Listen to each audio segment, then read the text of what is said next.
Good afternoon. We have a quorum. Stella, would you read the call? How was it? I heard those snakes. Notice of public meeting of the City Commission of the City of Brownsville. Pursuant to Chapter 551, Title 5 of the Texas Government Code, the Texas Open Meetings Act, notice is hereby given that the City Commission of the City of Brownsville, Texas, in accordance with Article 5, Section 12 of the Charter of said city, will convene an executive session and regular meeting on Tuesday, January the 16th, 2007, at 5:20 p.m. and 6 p.m. in the Commission Chambers on the second floor of the Brownsville City Hall Federal Building located at 1001 East Elizabeth Street, Brownsville, Cameron County, Texas. Executive session items: A, discussion pursuant to Section 551.071 of the Texas Government Code regarding litigation-styled golden spread versus City of Brownsville, and item B, attorney consultation pursuant to Section 551.071 of the Texas Government Code to provide advice and counsel in connection with the legal status of proposed labor agreement between the City of Brownsville and Brownsville Firefighters Association to include related grievances and claims affecting current negotiations. Mayor Pro Tem, I so move to go to executive session. Second.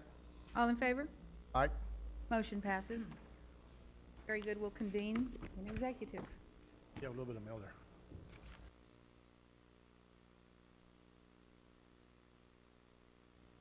I'd like to call this meeting to order. Good evening, ladies and gentlemen. I'm Sally Arroyo.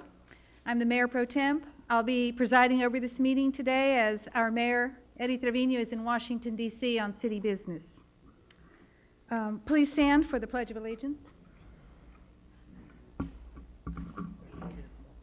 Commissioner Atkinson, would you read it? Allegiance to the flag of the United States of America and to the republic for which it stands, one nation, under God, indivisible, with liberty and justice for all. Honor the Texas flag. I pledge allegiance to thee, Texas, one and indivisible. Please remain standing. And tonight we have Reverend Fish for the invocation. Let's pray. Father God, we thank you for this night and for the opportunity of this meeting. Your word says to thank you in all things, so we even thank you for this weather we've been having. And as it has been cold, our hearts go out to those who might not be able to stay warm as easily as some of us can. And Lord, our hearts go out for them, and just help us to do our very best to meet people's legitimate needs. I pray for this meeting that you would bless it and bless every person involved, both the public and the commission. We pray this in Jesus' name. Amen. Thank you. Yes, please turn off all cell phones. Please turn them off so we won't have any interruptions tonight. Thank you. We have proclamations. Solesia, would you read? Is Dr. Solesia here? Good. Come on up, Dr. Solesia.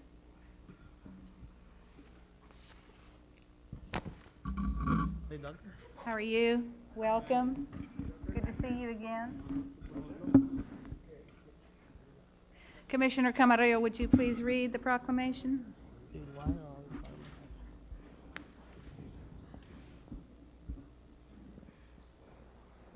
That's good for a picture. A proclamation, the City Commission of Brownsville, Texas, recognizing Dr. Khalid Salaija, MD, for his long years of service to our community. Whereas Dr. Salaija, a native of Kapur, India, received at King George's Medical College in Lucknow, India, before migrating to U.S. and completing his general surgery residency at Cleveland Clinic in Ohio, and going on to complete his residency in plastic surgery at the University of Pittsburgh, then going on to complete his residency in head and neck surgery in Buffalo, New York, and has since been board certified in plastic surgery and is a fellow member of the reconstruction surgery and cosmetic surgery. And whereas Dr. Salaija started his practice in Brownsville, Texas in April of 1973, thus beginning a career that has seen him serving in various leadership capacities in the local medical community, including Chief of Staff and Chairman of the Board. And whereas Dr. Salaija served on the Board of Directors of the Brownsville Community Health Clinic for 5 years and provided free medical services to patients of the clinic during his tenure on the board. And whereas Dr. Shalaja founded the Association of Asian Americans, an organization dedicated to promoting the welfare of this community. Now, therefore, we, the members of the City Commission of the City of Brownsville, Texas, by virtue of the authority vested by the charter of said city, do hereby honor and recognize Dr. Shalaja, M.D., on his long and dedicated service to this community, and further urge all our citizens to join us in honoring Dr. Shalaja for a job well done and for a job that has been of great benefit to his fellow residents of our city. Done on this 16th day of January 2007, signed by the Mayor, Eddie Trevino Jr., and the rest of the City Commission. Congratulations, Congratulations, Doctor. Thank you very much.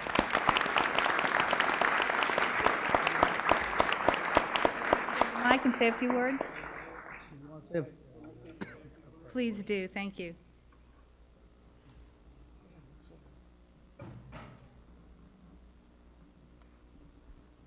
Madam Mayor and members of the City Commission, I am very grateful for the honor you've given me tonight, and this is particularly memorable. I will remember this all my life. I don't think I can forget this very easily. It's particularly memorable for me because a mayor who's absent tonight, well, he may not remember it, but I met him when he was 2.5 years old. And it's so gratifying to see people such as you all. I've known Commissioner Camarillo for so long, and all the other commissioners here, and to see all you people grow in front of our very eyes and reach these positions of leadership and responsibility. I think the city is in great hands. I have no doubt about that. And thinking of this proclamation, I'm reminded about the story of the turtle on the fence. You know, they saw a turtle sitting on top of the fence. Well, the turtle doesn't get on the fence by itself. It's put there. And the people who put me there, where I am tonight, are here, and I would like to thank some of them publicly, although many of them I have thanked privately, individually. The first and the most important would be my wife, Farida. Would you please stand?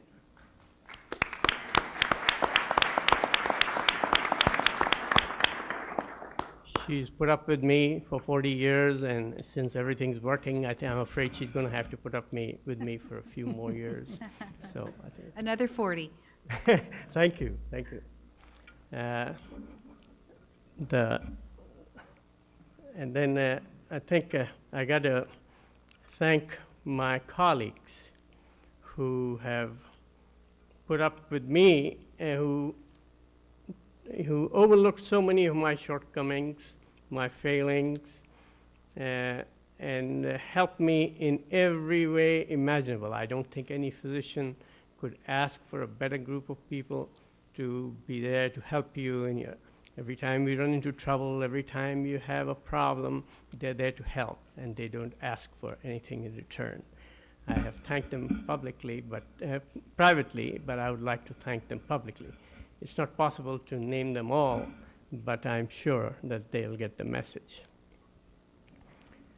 The last people, and I know you have a busy agenda, I don't want to go too far, are the people of Brownsville and Matamoros in the Rio Grande Valley. You know, they accepted this little Indian from a little village in India with open arms. You know, they overlooked his funny accent. They didn't mind his funny name. They called me Soleja, Soleja, Solsi, Solezi. But no matter what they said, it was filled with love. And I'm very grateful. And I thank you all again for all this, the privilege of being here and for the proclamation you've given me. It's not something I'm going to forget easily. Thank you. Thank you, Doctor.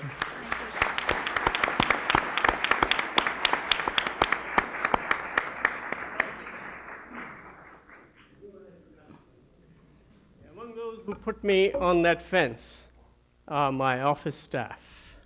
And I don't know how, I seem to forget, but you realize that there's not anything anybody can achieve without they doing it. And I have a representative from my office tonight here. Pat, would you please stand up? Pat Crow. Pat, Claudia, and Maggie, and these are the people who keep me out of trouble. I thank you very much. Pat, he Thank just you. saved the best for last. Thank you, Dr. Salasia. The next proclamation, Commissioner Longoria, would you read, please? I'd like to call Dr. Jose Luis Villalobos to the front. Not a problem. Welcome. Please come up so you can smile brightly into the camera. How are you?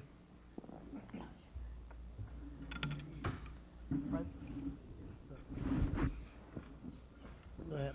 Go ahead.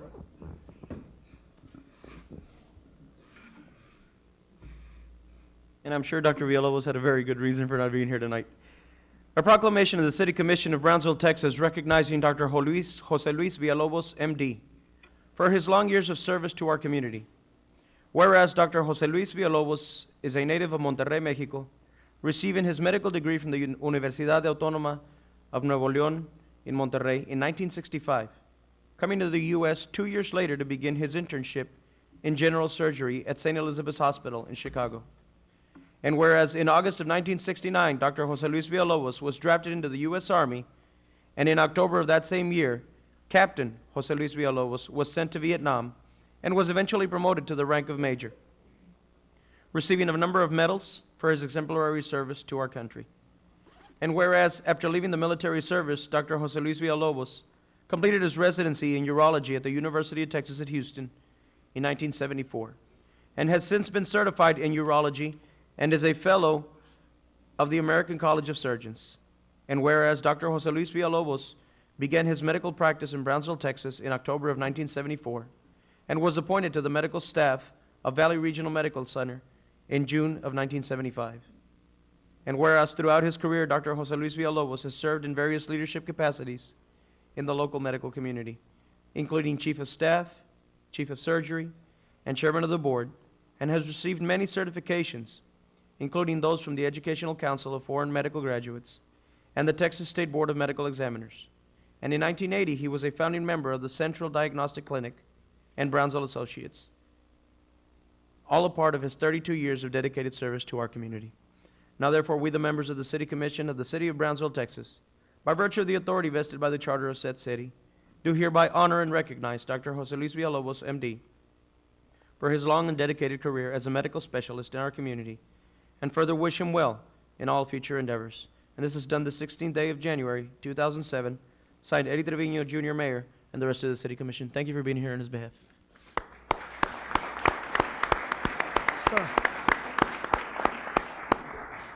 Please approach and say a few words if you'd like.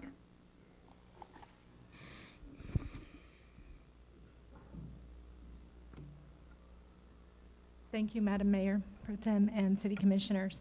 On behalf of my father, Dr. Jose Luis Villalobos, I'd like to say thank you for this great honor.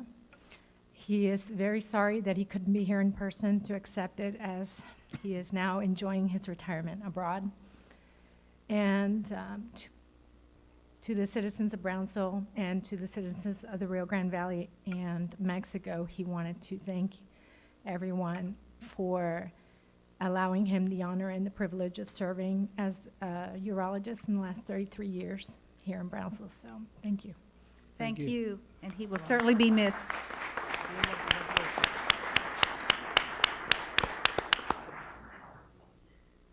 Thank you very much. Stella? Item 2, consent agenda items A through C. So moved to approve. Second. All in favor? Aye. Motion carries. All right, the next item is boards and commission appointments. Item 3, consideration and action to appoint one member to the Brownsville Urban Systems Transit Advisory Committee. Are there any recommendations? Who's, Mine. Norma? Yeah. What do we got? Yeah, Yours, the Transit Advisory, good evening, Madam Mayor Good evening, and Norma. Commissioners. The Transit Advisory Committee is requesting that the City Commission appoint one member of the city, to the Brownsville Urban Systems Transit Advisory Committee to replace Ms. Ernestine Chapa, who is unable to continue serving her term due to her health. Please note that the person appointed will complete Ms. Chapa's term plus have 2 years of their own term with an expiration date of 10/1/2009. Who appointed Ms. Chapa? Commissioner Longoria. That's Norma, it. I want to nominate Mr. Abraham Galansky. I'll second. Okay, All in favor? Aye. Motion carries. Thank you. Very good. thank you. Thank you, Norma. Item 4, consideration and action to appoint one member to the Capital Improvements Advisory Committee.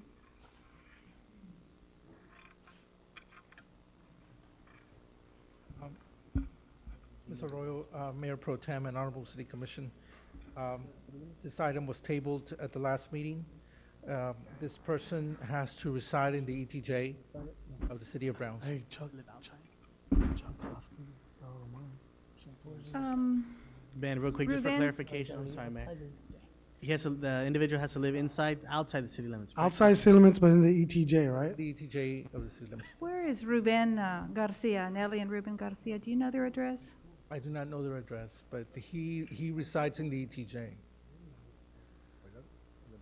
I don't have a name, Ben. Ruben Garcia. I think I think their home is just outside. Who's that, Sal? Ruben Garcia? Oh, Sally Lane, yes, he is. Oh, yes, he is. He's I'm outside. sorry? He's outside. They are, right? Yes. That's what I thought. I'd like to nominate him if, I'll second that. yeah, I think he would be good, and if his home actually is It is. outside that area. Yeah, I think it is. Who is he? He's an insurance agent here in town. He's State Farm. fair-minded. He's been working a long time. I think he'll be a good addition. Yes, I do live outside of the city limits. We have my motion and a second. All in favor? Aye. Motion passes. Thank you. Stella? Item 5, consideration and action to appoint or reappoint one member to the Reinvestment Zone Number 2 Board of Directors. Mayor and Honorable City Commission, this item was tabled. I believe Mr. Betancourt, you appointed some members, but Mr. Betancourt was not appointed or reappointed. I talked to him. He said he wouldn't mind staying on if y'all wanted him. So it's I'll up. second Okay. that. I'd like to keep Dave Bencourt on there. Very good. We have a motion and a second. All in favor? Aye. Motion passes. Thank you, Ben. Stella? Item number 6, consideration and action to appoint or reappoint one alternate member to the Building and Standards Commission.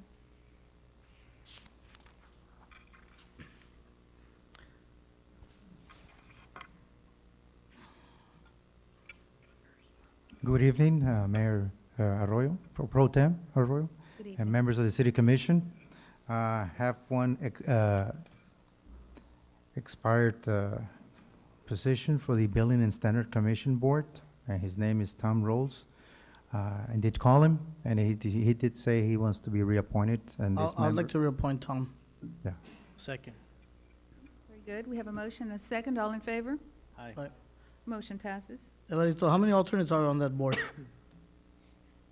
2. Two. So it'd be Tom Rose and Mike Garza? Do we have as alternates? No, sir. Antonio, let's see. Oh, so Correct. Mike's a regular board member? Yeah, Mike Garza. Okay. Thank you. Let me ask you something real quick. Mike Garza's an alternate on the. Yeah, that's what I thought.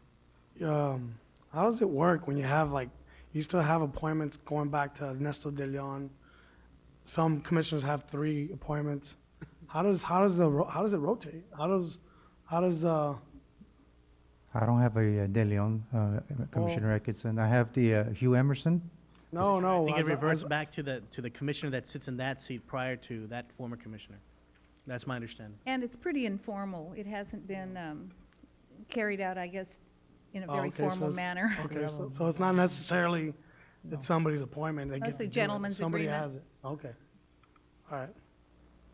Thank you. Very good. Thank you very much. Is there anything else? No. He's on again.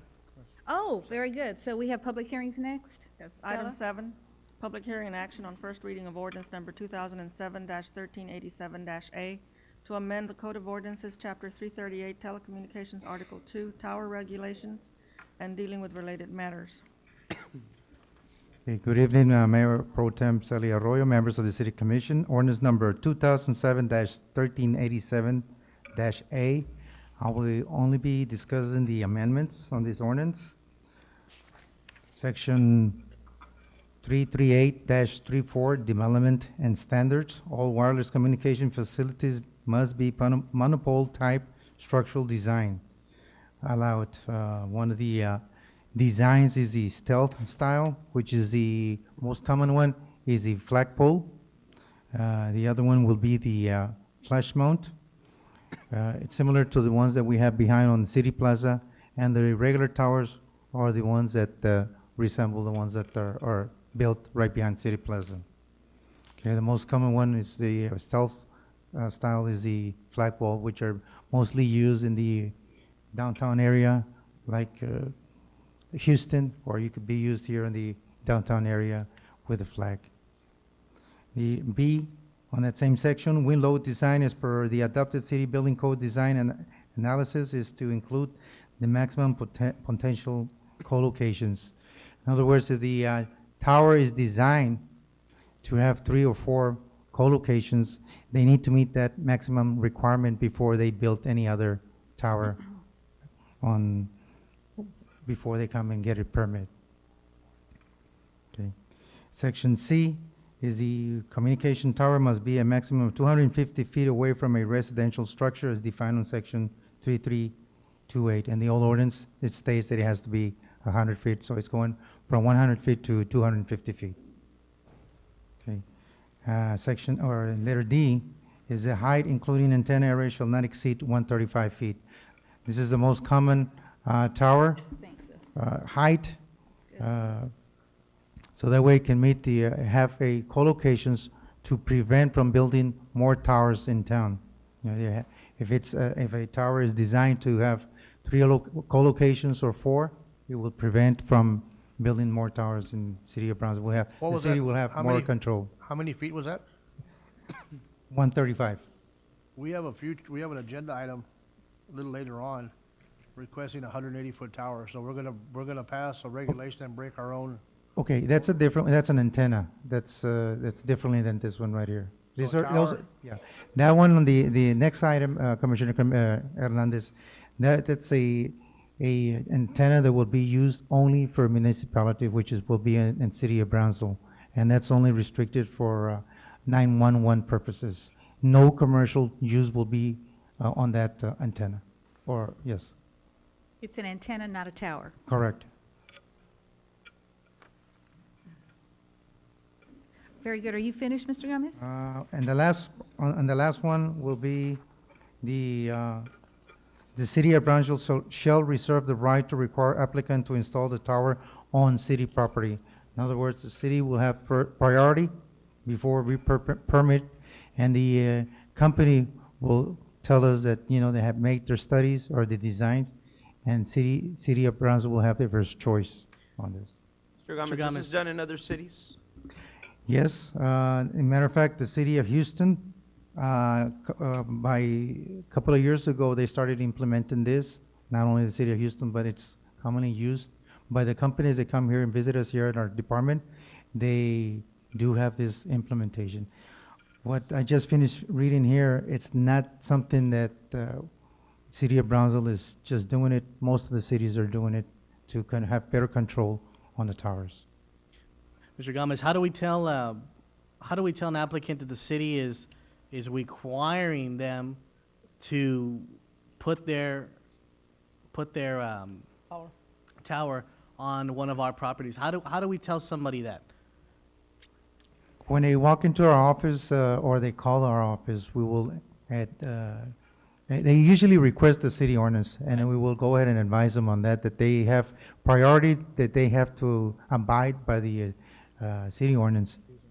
Guess what I'm saying? I'm sorry. So if they have their own property, they can't put it on their property. Unless the design, the design says, you know what, we have to build it 2 blocks away, and when the city does not own any property, well then they have to build the tower where it is. But if I'm a tower owner and I want to put a tower, I already have the set and property, why would I have to go to the city and say, well, you know, city says, well, on our property. When I've gone and done my research and this is where I want to put it, and I think I've met the guidelines and the policy and so forth, why do I have to go to the city and say, well, the city's asking me to do this? Why are we doing that? Okay, we are not, let's see if I'm understanding correctly. We are not telling the company that, you know, it has to be on city property. The city will have first choice. If their studies and the design tell us that they have to build somewhere else, then we'll go ahead and permit it. What the ordinance is saying is that the city has the first choice to build the tower. But even if that private owner has that land, he's still gonna have to end up getting approved by us, right? Correct. It's gonna go through the same process, the same plan review, site plan, everything. I mean, it's, the only thing here is the city has the first choice. I think what we wanna make sure is that these things aren't put up in residential areas where it's gonna affect the public. Correct. The city will have better control than, you know, Yes, on amending this. Great. This is a public hearing, and there can be further discussion if there's anyone else. Yes, there's some reps there, and I believe there's some people that, Very good. Mr. Gomez, one more question on section 338-35, on the approval procedures on D. Applicant shall provide a Brownsville City map showing all existing tower sites and proposed tower sites. Why would we ask the applicant to show us other towers or we're just asking for their own towers? Why would we be asking for, well, show me all the other towers that are within the city of Brownsville? well. Am I reading that correct or incorrect? Probably in the surrounding area where it's gonna be built. So you want them to show the towers that are within the area of where they In want other words, if you're building next door, Edward, we don't want a tower on the next block. Right. You know, that's why it's providing. Right, I guess my question was, why would they have to show where everybody else's tower is? I Oh, guess that's the way I was- they're showing a map of their towers, Okay. of the towers that they have in the city of Brownsville. Come ahead and get in line. Line up, it's a public hearing, so if you want to come speak. Yeah.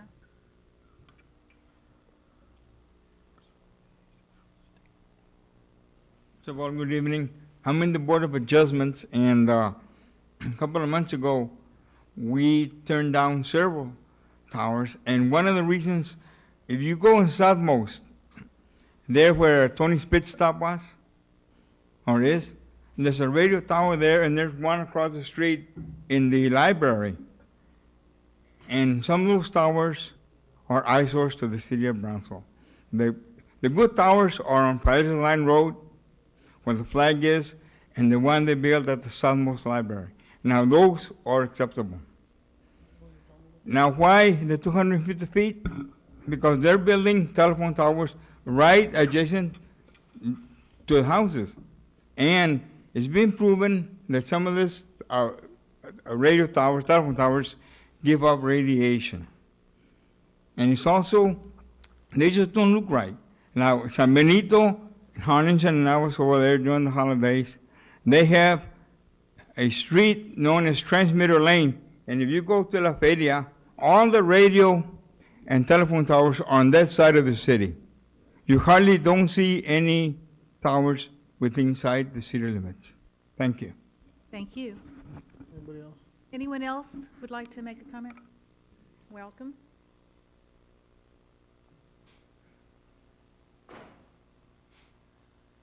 Thank you, Mayor Pro Tem.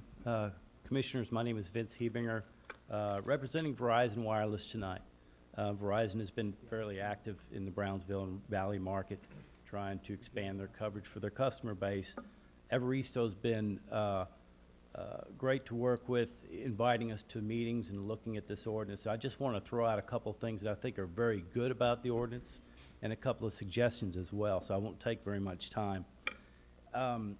Incredibly difficult as a zoning consultant trying today's market to find good sites. It's not a mobile network anymore. We all know how many people are unplugged, how much data, email, and video streaming are going around. They're all using the towers as well, so we're having to put some infill towers to make up with that off-site capacity. Verizon's program is in kitchen coverage because people are demanding service in their houses. which is why you're hearing about all the stealth applications. Verizon also is very conscious about flagpoles, trying to build them as much as possible. We co-located on the one on Paredes Line Road. We put a stealth pole up as well here in Brownsville. But truly, the good things, generous height. 135 is a generous height for line of sight communications. Prioritize City of Brownsville sites. Commissioner, you mentioned that.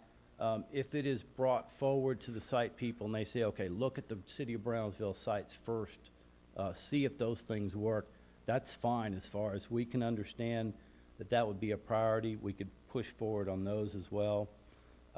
Allowing site exemptions for 911 sites, EMS fire sites would be, is a good put in there too. Timetable on 33835 for 30-day review is very good to have that as a standard, and the landscaping screening always helps as well. Some of the things I'd like to suggest is some of the things that some of the better ordinances have is like a by right site. Some of the municipalities around the state that we visit have, as this commission could discuss it amongst yourselves and staff, say, Austin has 540 feet distance from residential. If you meet that huge, difficult determination, you're in a commercial zone, it's a by right site. Round Rock has something similar, but it has to be a commercial zone on at least a 5-acre commercial property. So Colleen Temple has a 1,000-foot setback from any residential, and it also has an industrial style zoning that they want to show. If you provide that information to you, you're at least a by right site. I would strongly suggest that. By right? A by right. Basically, if you comply with these very strict requirements, you can put up your facility.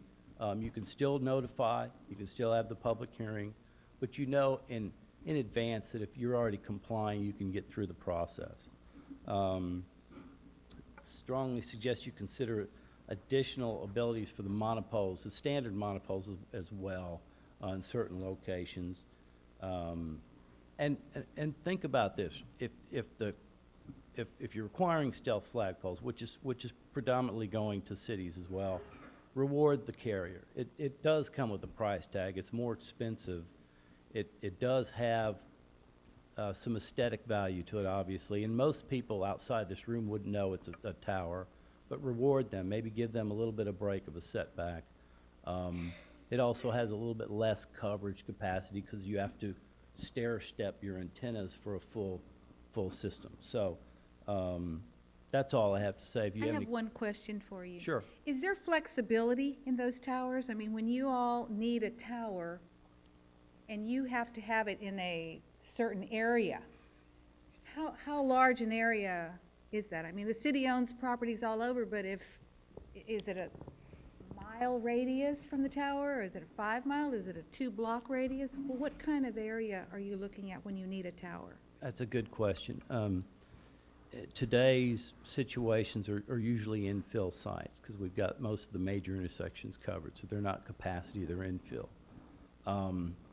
Most of them are pretty strict as far as a search ring application. If the priority is always co-location on existing sites, so it's pretty tight as far as trying to fit where that coverage needs to be. It can be flexible because the city could be flexible in saying, okay, why don't you co-locate on this site, especially if it's 135 feet, you could have the height that you need for, say, 115 or 125 or something like that. They usually come in 10-foot separations. So it always depends on the site, always depends on the engineer and the city as well. There is some flexibility then. There is some flexibility. Thank you. Sir, how many, Any other? I'm sorry, how many towers do you have in Brownsville? How many towers does Verizon have? I'm not sure. I think in the city limits we have 5 or 6. Eight Verizon sites. And that covers the entire city pretty well? No. We're issuing 2 more search rings for 2007, which are 2 new sites. So 10 would be a sufficient number for the city of Brownsville? Is it based on the size or the number of users? It's based on the number of users. See, each search ring is customer driven. So when they tell us we need service, everything goes to the switch sites who know where the drop calls are. Customers drive. The new data, the new third and fourth generation phones are taking up capacity. So it just depends. And then obviously, if it's a high priority site, they try to get it built this year. Do you team up with Cellular One, Sprint? Are y'all on the same towers? There's better cooperation now than there used to be. You know, it is competition between the other carriers, but there is better competition lately than I've seen in about 4 or 5 years. When it comes to collators? Sir? When it comes to collating on a When it pole? comes to co-location, they're cooperating a lot more than they used to, because they know first and foremost that people like you want to find out what were your options and why aren't you building on Sprint Nextel Tower. We have to go through that process and eliminate that or provide the information that that will work. Very good. Thank you, Mr. Hubinger. Anyone else? Thank you. McNair?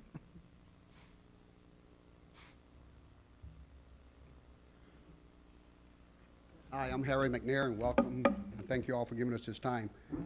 I thought a lot about this ordinance over the last few days, and I've put together some notes that I think is well worth you all listening to. First, everybody knows the mobile phone usage is increasing. Many times there's 2, 3, 4, 5 phones in one household. Landline usage is decreasing while mobile phone usage is increasing. There's over 250 million cell phones in the United States alone. Just when you're driving around, look at the motorists and other vehicles. Look at the high percentage of them talking on the phones. A lot of that is personal, and most of it is business related. Every mobile phone company is now offering competitive plans. Just look at the newspaper. And look at the users. Law enforcement, which is, home security, DEA, Homeland Security, DEA, sheriff departments, police departments, EMS, doctors, nurses, businessmen, teachers, parents, government officials. Everybody's got a phone today. It's not considered a luxury item anymore. They used to be luxury items 10 years ago where they were $1,000. Now they're giving away phones if you sign on to a plan. As Brownsville expands, more subdivisions are created and new schools need to be constructed in these areas. Every large subdivision and school creates a demand for either a capacity tower or a coverage tower. Just look at the ads today in the Brownsville Herald or on TV, offering new plans, lower rates, and better coverage. We've all seen the ads. Buy one phone, get 4 free. And the CB, who uses a CB today? Those things are way, way gone. We just don't see those anymore. All companies and individuals change their plans as competition gets more fierce. I'm going to tell you, and we all know this, communication is an essential and critical part of any business, and because of our border location, international business communication puts an added burden on the wireless communication system. Everybody today has a phone. I would venture to say 100% of the people in this room have a mobile phone, if not 1 or 2 or 3 in their families. Just think about that right here in this room. So if everybody got on their phone right now, I think if they were all with the same company, we'd all have a little situation problem with getting the adequate, with trying to get on. Now you all know many wireless communication companies are adding the 911 GPS technology to their phones. This feature allows parents to track their children, know where they are at all times. This feature also allows private businesses to track their route people and know if they're doing what they're supposed to be doing. All law enforcement and emergency response teams should not have a problem with interrupted service. At no time should any law enforcement agency be concerned that they will not have service everywhere in Brownsville. How would you feel if our law enforcement could not communicate with each other or another agency in time of emergency? How do you think an accident victim would feel and law enforcement or emergency medical personnel could not be contacted because of lack of wireless communication service? Mobile phones have even proven to save lives. Motorists use them to call 911 when they see an accident. Students in schools have used them to notify law enforcement of suspicious activity on their campuses. And it's even been reported that kidnap victims have used text messaging on their mobile phones to notify people of where they are. We've all know that happened in the news recently. And it works with triangulation, and they figure a way where these folks are. Case of natural disasters, which we're prone to, The wireless communication network is an essential and critical part of communicating between all law enforcement and rescue agencies. Customers of all cellular telephone companies, when they buy a phone, they expect to have good and uninterrupted service, just like you do when you subscribe to Time Warner, DirecTV, Dish Network, the gas company, Southwestern Bell. You don't expect to have a problem. Brownsville has very few skyscrapers. We have Wells Fargo downtown. We have the Via del Sol high-rise downtown. We have the Lone Star Bank on Boca Chica Boulevard. That's it. All these three high-rises have antennas on top of them. They're maxed out. And that's why when you go to South Padre Island, you do not see these things. You see one. It's right across the causeway. It's in the flagpole. The rest of them are all on the condominium high-rises. But they have more high-rises than we do, and they have a small area they're dealing with. Contrary to misconception, wireless communication towers are only constructed where they're needed. And I think somebody asked that question earlier. You know, there's a lot of engineering studies done, and also people who call in and say, I've had drop calls, I can't get through. The company that has those problems, they're going to research it, and they're going to say, well, we may need a communication tower in such and such an area because we're receiving complaints from drop calls. Towers aren't put just because we feel like putting towers. Towers are put where there's a need. Thank you. Hold on, I did a lot of research on here. Hold on, give me a few more minutes, please. You know, a tower really costs about $200,000. So I think all of y'all would understand that the mobile phone companies are not just out there to put towers because they're so expensive. We're also familiar with the big PUB poles, the ones that carry the high voltage transmission lines. These poles are 75 to 100 feet tall, and they're in residential neighborhoods. They're all over town, and they're just put into the ground. They're not on foundations. And also, all of us have vivid memories of hurricanes. What do you see the first time when they show an aftermath of a hurricane? Utility poles lying over, all connected by the cables. These are wireless. And in fact, there's very few reports of ever a wireless tower going down. The only ones I've heard about in my experience with them is in the aftermath of Katrina. And that was only because of the erosion of the foundations. I'll get to one other thing here. Let me tell you about landlords for tower companies. They're not just businesses. There's churches, there are farmers, there are daycare centers, there are retirees, there's single parents, there are veterans, there's city employees, there's people who live on fixed incomes. You know, I've heard each and every one of you all time and time again say, you know, we got to worry about the little guy. We got to not put too many restrictions and regulations and fees on the little guy. This idea of saying the city reserves a right of first refusal for a tower on their property, there's something wrong with this. This is not a function of city government. And you all are jeopardizing the possibility of somebody, be it me, or be it one of you all, or be it a retiree, somebody who's struggling, to maybe have the opportunity of putting one of these antenna towers on their property and taking away a little bit of their revenue. You all have a $113 million budget. Taking this revenue away from the private sector is wrong. And governments should not compete or interfere with the private businesses. Real estate development is not a function of city government. It should be left to the private sector. If the towers are, if looking at towers is a real issue, placing them on city property doesn't make that go away. We're still going to see them. I want to go over one more point here.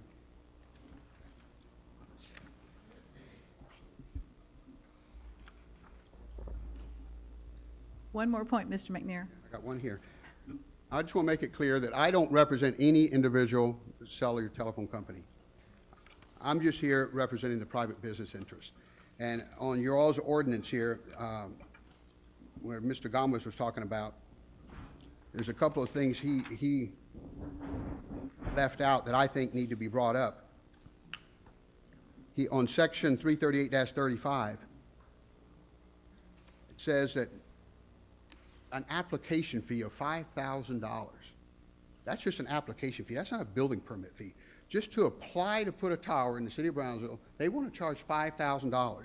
And to repair any of these existing ones, they want $2,500. What other fees of that magnitude do you all charge anybody else? This is ridiculous. $5,000 to fill out an application? Is Brownsville the only one who does that, or is it happening everywhere? I have no idea, but you know, No, Commissioner we got Atkinson, those fees from other cities. Huh? We got the same fees comparable to other cities. Oh, so we're not the only bad We're guys here. copying somebody else's ordinance. What did we jump from? The though? application fee is 5,000? Yes. And what was it before? Yeah, what was it before? zero. Zero. You know, I'm gonna, let me finish right real quick, so. Sorry. All right, also, you all have here, applicant must shout, and I think Commissioner Camarillo alluded to this, applicant should provide Brownsville city map showing all existing tower sites and proposed tower sites. You all do that to other industries, convenience stores, fast food chains, you tell me where they all are? That's not practical. For us to go around and find out where all these things are and plot them on a map? Also, it says here, letter G, names and addresses of telecommunication providers or users of the proposed antenna. That's confidential information. That's not for public knowledge. It said, and I would take exception if the City of Brownsville Building Department is giving out this information. I don't think you all give out that same information to Lowe's, to Home Depot, or you wouldn't give it to Exxon for Gulf. I mean, you know, this is wrong. Then it says here It's national security. that on letter N, historical, cultural, residential, and I'm all for all these protections. However, it said you all, the City of Brownsville, just violated this particular part of the ordinance by putting this equipment box on Washington Park. That's not an antenna, but it's a structure impeding the visual effect of the fountain. Should have been underground or out of the way. Last, but here's another one on when you all say the city reserves the right to notify other registered wireless communication providers of applications. If I file an application with somebody who I represent, you all are going to go tell Mr. Hubinger with Verizon, hey, this other company's coming in. That doesn't seem to be a fair issue either. You know, the other thing we all have done this and we're all guilty of it. We say, this is what McAllen does, this is what Laredo does, this is what Corpus Christi does. Ladies and gentlemen, why do we really care what they do? We should be setting the rules and let other people look at Brownsville and say, you know, look what Brownsville is doing. They're not charging a fee of $5,000. They're not forcing wireless communication companies to locate on public lands. That, to me, right there, locating on public lands, we all pay taxes. You all, the City of Brownsville, does not pay taxes. All of a sudden, they're competing with private enterprise. That's not a function of city government. You all should support business industry, encourage us to build tax base so you all have more money flowing into your coffers. But to say we have the right of first refusal, that's wrong, ladies and gentlemen. That is absolutely wrong, and these fees are absolutely wrong. So I wish you all would look at this with an open mind and one more thing, man. I was never included in any of these workshops that were held at the building department. Never, not once. And the building department, and Commissioner Camarillo was at one of the meetings, was issued a directive by the Board of Adjustments and Appeals to have a workshop and include all the people who are involved in this industry to have input so we could come up with a great ordinance. Well, thank you very much, you Mr. very much. McNair, and you should speak with Mr. Gomez then to get yourself on the list in the future. For information, the FCC said the tower must be at least 10 miles apart. Very good, thank you so much. This is a public hearing. May I have a motion to close? I'm going to close. Second? You know what? I have one more question though for Mr. Gomez. Mr. Gomez,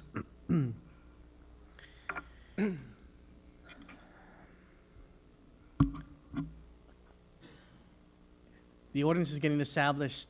If it's created by the commission, when someone goes and applies for the application, does the whole process, they have to go to P&Z.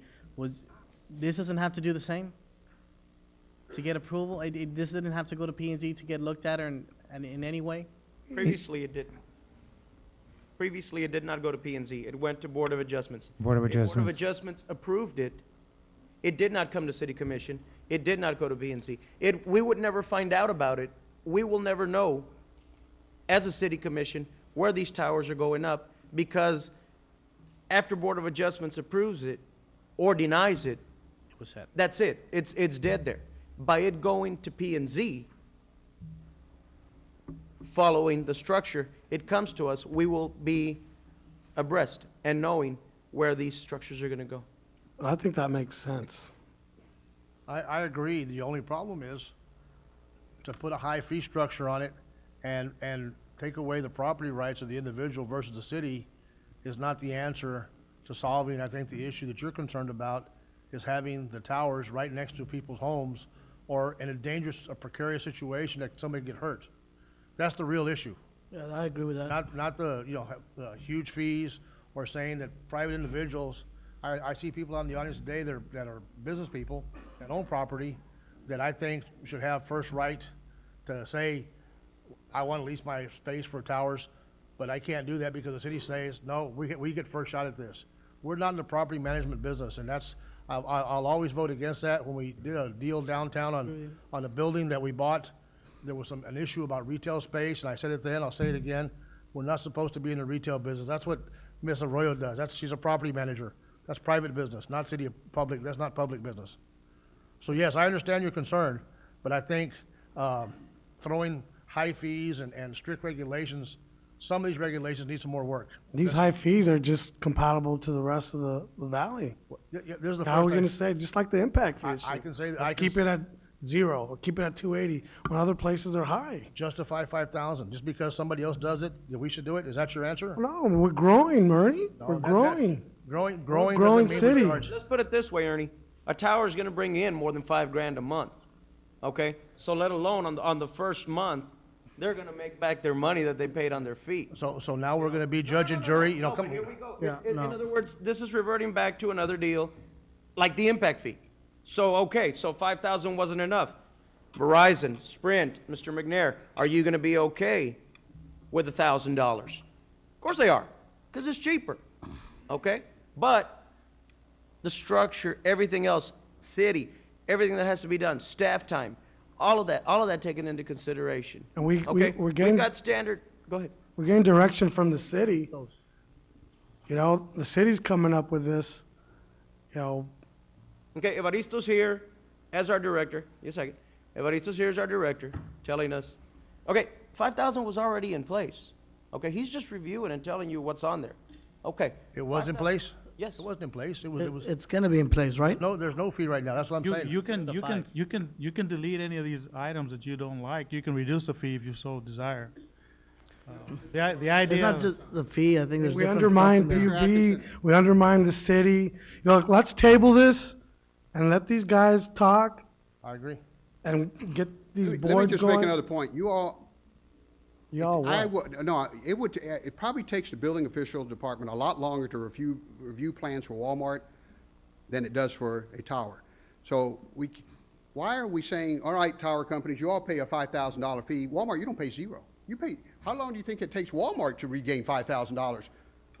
You know, why are we singling out one industry and putting these fees on? How about car dealerships? How about property managers? How about embroidery companies? How about any industry? Why are we saying this industry, $5,000 fees? Then let's put fees on everybody. We're growing. Let's put more fees. Why are we singling out one industry? That doesn't make any sense. That's just downright dictating. That's not a democracy. We're saying, here you go. That's dictatorial. I said we'll table it so we can find out more about it. Include me in the workshop. That's all I ask. Great. Thank you very much, Mr. thank you. McNair. I have a second the motion to close the public I'll hearing. second the motion to table. Need to continue it? Or is there some Oh, motion? first, we have to close the public Need hearing. to continue it, I think. All in favor? Aye. It's closed.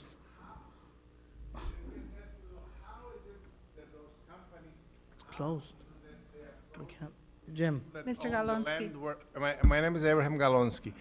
I already just want to closed know it. Mr. how Galonsky, excuse me. Yes. We already had a first and a Okay. second to close. I'll retract my motion.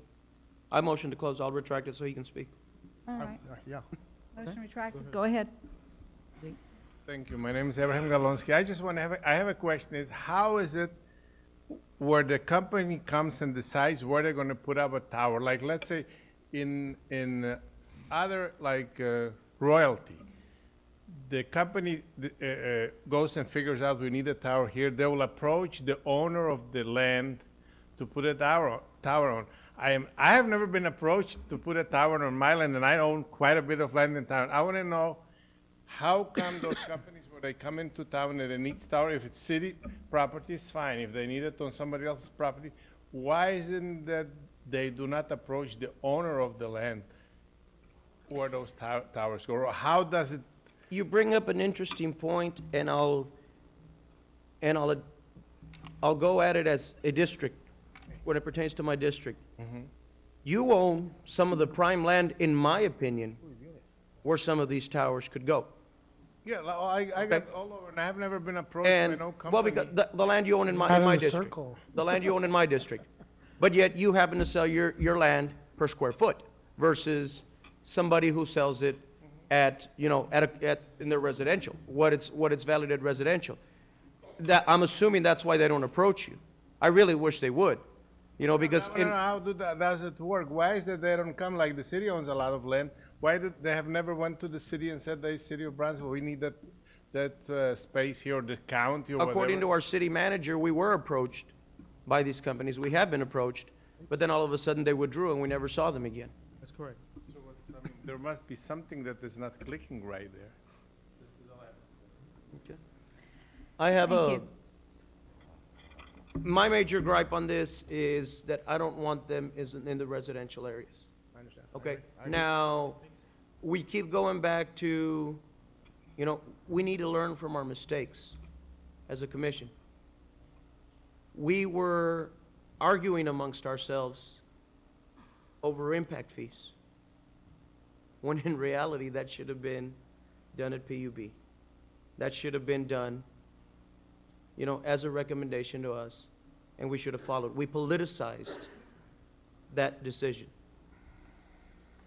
I want to learn from that mistake and not politicize every decision we start making. We're in the political business and we're supposed to politicize.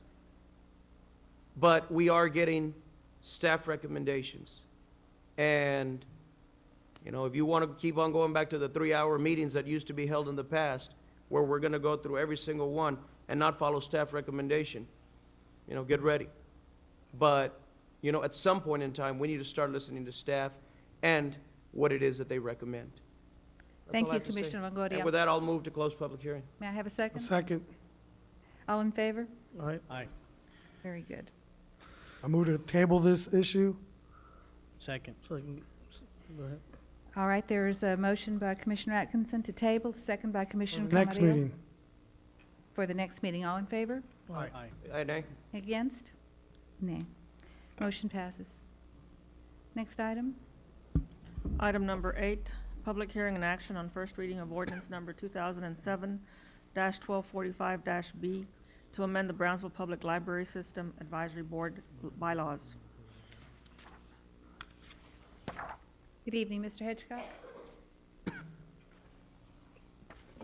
Good evening, Honorable Mayor Pro Tem, City Commissioners. The Brownsville Public Libraries Board is recommending changes to the bylaws of the Brownsville Public Library System. These changes are basically to update the bylaws and bring them up to date in terms of terminology and some items that are no longer necessary in the bylaws, including one officer's position of treasurer, as well as changing the name of the Brownsville Public Library to the Brownsville Public Library System, and also clarifying that the Brownsville Public Library Board is an advisory board. The other main change to the bylaws is the request to remove term limitations from the bylaws so that the City Commission can choose to reappoint members that have served 2 full terms. If the City Commission wishes to reappoint, it will be up to the Commission, and in no way restrict the Commission from reappointing members to the board if it sees fit to do so. Those are the major changes. Staff recommends these changes, as well as that of the members of the Brownsville Public Library System Board as well. Thank you. This is a public hearing. Move to close. Second. There is a first and a second. All in favor? Aye. Aye. Motion passes. Move to approve. Second. All in favor? Aye. Motion carries. Thank you, Mr. Hitchcock.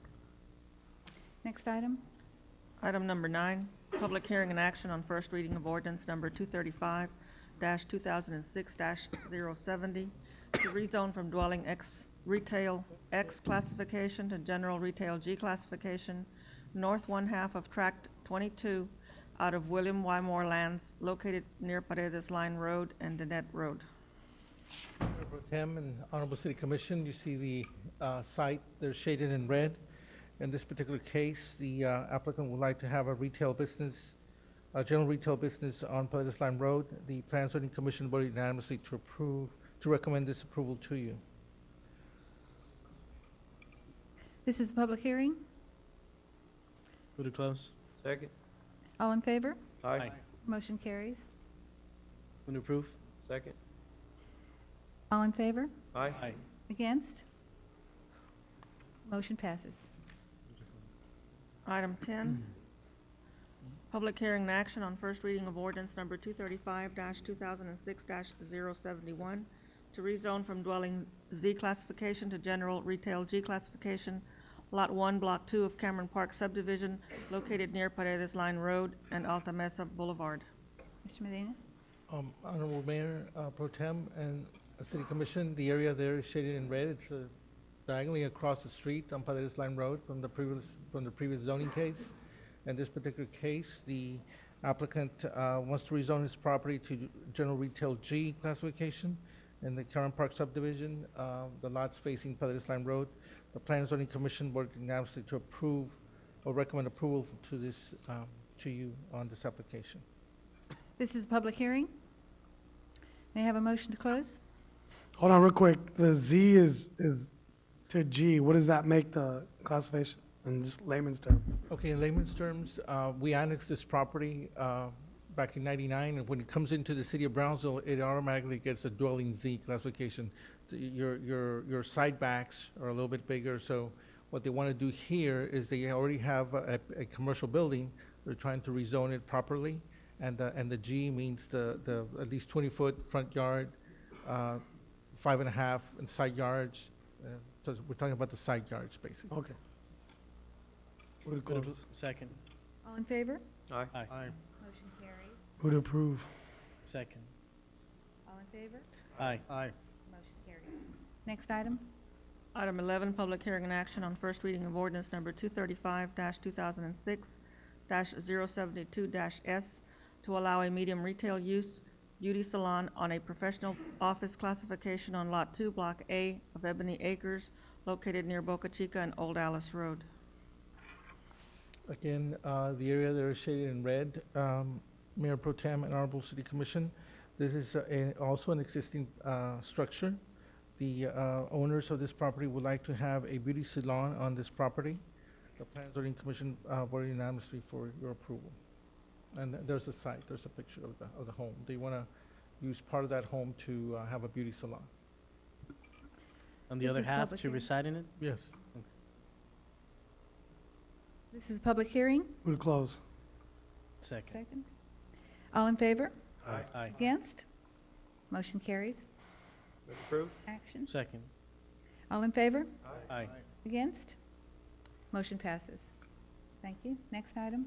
Item 12, public hearing and action on first reading of ordinance number 235-2006-073 to rezone from dwelling A classification to apartment G classification, 7.21 acres out of Block 54 of El Jardín subdivision, located near Central Avenue and Mackenzie Road. Honorable Mayor Pro Tem and City Commission, as you can see, the area is shaded in red. In this particular case, the applicant would like to have duplexes be constructed on that block. As you can see from the green, there's already apartments right next to it. The Plan and Zoning Commission voted unanimously to approve this application to you.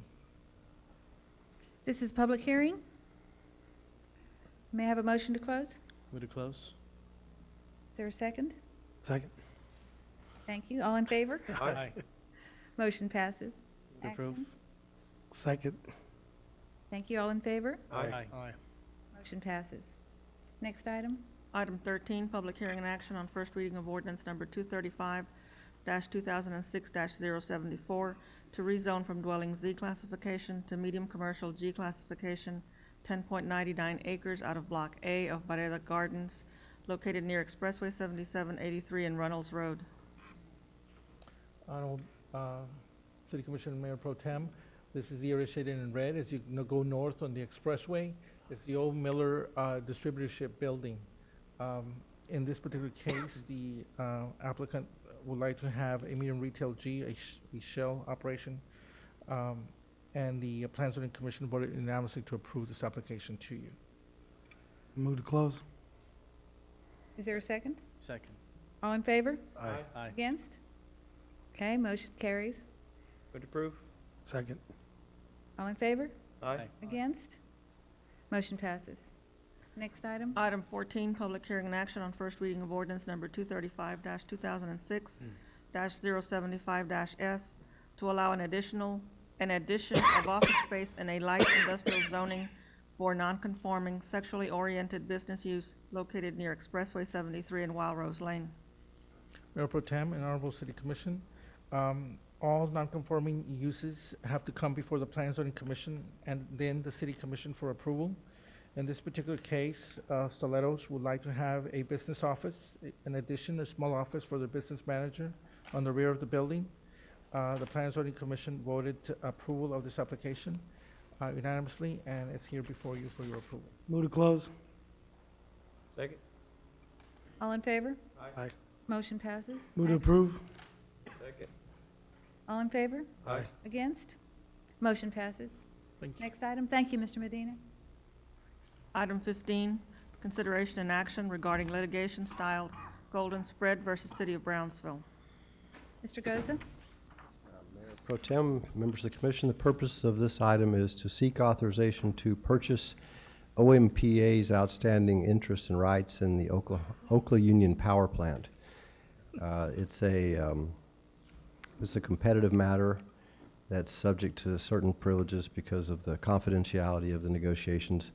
But the purchase of this would allow us to acquire the full interest that's currently being contested in the coal-generated power plant in West Texas, and would substantially increase the production capability of the utility here, as well as substantially lowering the production costs. By purchasing OMPA's interests and rights, we would also be allowed to pursue claims for outstanding damages, both for the part of the plant that we are seeking as well as the part that OMPA is laying claim to. So it's staff's, this agreement was approved last night by the PUB Board of Directors, and they've asked that this body, as the body with the ultimate decision authority, also approve that agreement. Thank you. This is an action item. Approve? Second. What do we actually, Second. You just. what's the action on it? The action is to authorize the purchase of OMPA's outstanding interest and rights in the Oklahoma Union Power Plant. Okay. I have a first and a second. All in favor? Aye. Against? Motion carries. And I'll mention, Mayor, that also part of the discussion had to do with, as I said, going forward with these outstanding claims, and that Mr. Davis and myself will talk to some other attorneys and come back with several recommendations to both the board and to the City Commission as far as pursuing those additional damages. Thank you very much, Mr. Goza. Item 16, consideration and action on resolution number 2007-003 to proceed in condemnation proceedings against Kimco Incorporated regarding property adjacent to Morrison Road and US 7783.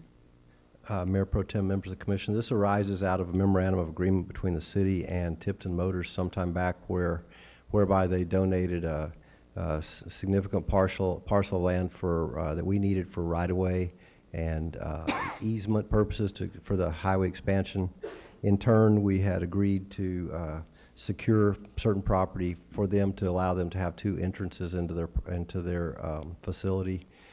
An appraisal was done of the subject property, an offer was made, and no response was given by the owner. This is just to formally authorize the institution of condemnation proceedings as we carry on with our commitment to honor the memorandum and also to obtain the additional acreage that we need for the easement and right-of-way for the highway expansion. So move to approve. Second. So the Tiptons didn't notify us? They didn't notify us? No, it's not their property. Oh, it's not their property? No, sir. The property belongs to Kimco, which is a development firm, and We, as I said, did an appraisal, offered them the appraisal amount, and there was some initial discussions, but before the deadline, we didn't hear back from them. So the next step is to initiate the condemnation proceedings and to see if we can resolve it that way. Thank you. We have a first and a second. All in favor? Aye. Against? Motion passes. Thank you, Mr. Goza. Next item. Item number 17, consideration and action to acknowledge the finance director's financial statements and cash investment report for the city of Brownsville for fiscal year ended September 30th, 2006. Thank you, Liz. It's getting late, Mr. Gonzalez. Mayor Pro Tem, members of the City Commission, the report that will be presented to you tonight is the financial report for the period ending September 30th, 2006, or the fiscal year ending. We are currently, the numbers that are being presented tonight are unaudited numbers. We currently have our auditor, Long Shilton, performing the annual audit, so the numbers that we're giving you tonight are all unofficial. There are several funds that the city has. The main one is the general fund. At the end of fiscal year 2006, our fund balance, and you can look at number 2, page 2, shows the fund balance at the end of fiscal year 2006 of 17.7 million. Out of those, 16 million is considered unreserved. The next page shows the budget that we had at the end of fiscal year 2006, which indicated a fund balance of 11.8 million. On the next slide, which is number 4, the general fund's budget is the first column. As far as revenues, we had budget revenues of 72,823,000. We ended the year with revenues of 74.5 million, or we exceeded our budget projections by 1.7 million. On the expense side, the budget called for 74.8 million. We spent 70.5 million, which we underspent by 4.2 million. So that increased our fund balance by almost $6 million. On the next slide is slide number 5. This compares the fiscal year 2005 with 2006, and as you can see, there are favorable variances all the way through, except for maybe there is a significant difference in the surplus funds that were transferred from the Brownsville Public Utilities Board. As you recall, they did some refinancing during fiscal year 2005. As a result, the city share a considerable amount of this savings. When we received 7.7 in 2005, that number went down to 5.8 in 2006, despite the fact that there was a decrease in the transfers from the PUB. Our overall revenues increased. On page 6, or the next page, shows the revenues for the general fund and expenses for the general fund. As you can see, the number one revenue source in the general fund is sales tax, almost 29%, and that's the reason many times that we're very conservative, because since we depend so much on sales tax, any drop in the economy will have a major impact on our finances. The second, property tax, is the second revenue source, which is 18.24%, followed by fees and services of 17.24%. As far as the expenses, the number one major expenditure in the general fund is public safety. 57% of all the overall general fund expenses are related to public safety. I'm going to skip page 8. This schedule shows the revenues, expenses, fund balances since the year 1993 all the way to 2006. If you look at 97, we had 38.9 million in revenues, and you compare that to 2006, we have 77 million. So we have double the revenues in a 10-year period. And if you can go through the expense side, you also see that we've also doubled our expenses over that 10-year period. 97, we had again 37 million in expenses, almost 75 million in 2006. And then the last two columns shows you the reserves that the city enjoys in the general fund. It's very important that we maintain a reserve, a healthy reserve. Every time we go and visit we go to the rating agencies. That's one area that they look at very closely. We want to make sure that we have enough reserves so that the bondholders can be comfortable when we issue bonds. Page 9 shows sales tax. Sales tax, again, being our number one revenue source. We grew by 10.81% during fiscal year 2006. Page 10 shows how are we doing the first 3 months of the year. We're at almost 14%, 13.5% above last year. Then we can continue with the other funds on the Convention and Tourism Fund, page 12. This is for the hotel motel tax revenue is recorded. We show an increase of $139,868 between 2005 and 2006, a very healthy increase, and that's a result of the new hotels and motels that have come into our city. Also, some of the activities that the city has during the months of June and July, when we attract visitors from out of town during our Parks Department, for instance, generates certain tournaments. And we also, for the last few years, we've seen an increase over spring break.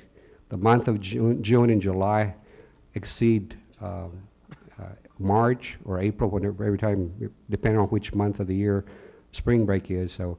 And that's because of some of the tournaments that are being held here by the Parks Department. I'm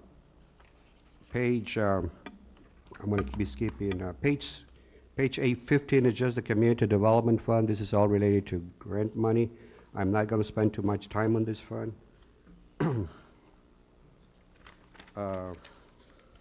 I'll be skipping. Let me go back to. I'm going to go all the way to airport. This is on page 24. Some of the revenues that are generated by the airport. There was a slight increase in aeronautical revenue by 11,029. There was also an increase in non-aeronautical revenue by almost 80,000. There was a transfer. Again, the airport does not generate, and I'm looking on page 25. The airport does not generate enough revenues, so it requires a subsidy by the general fund.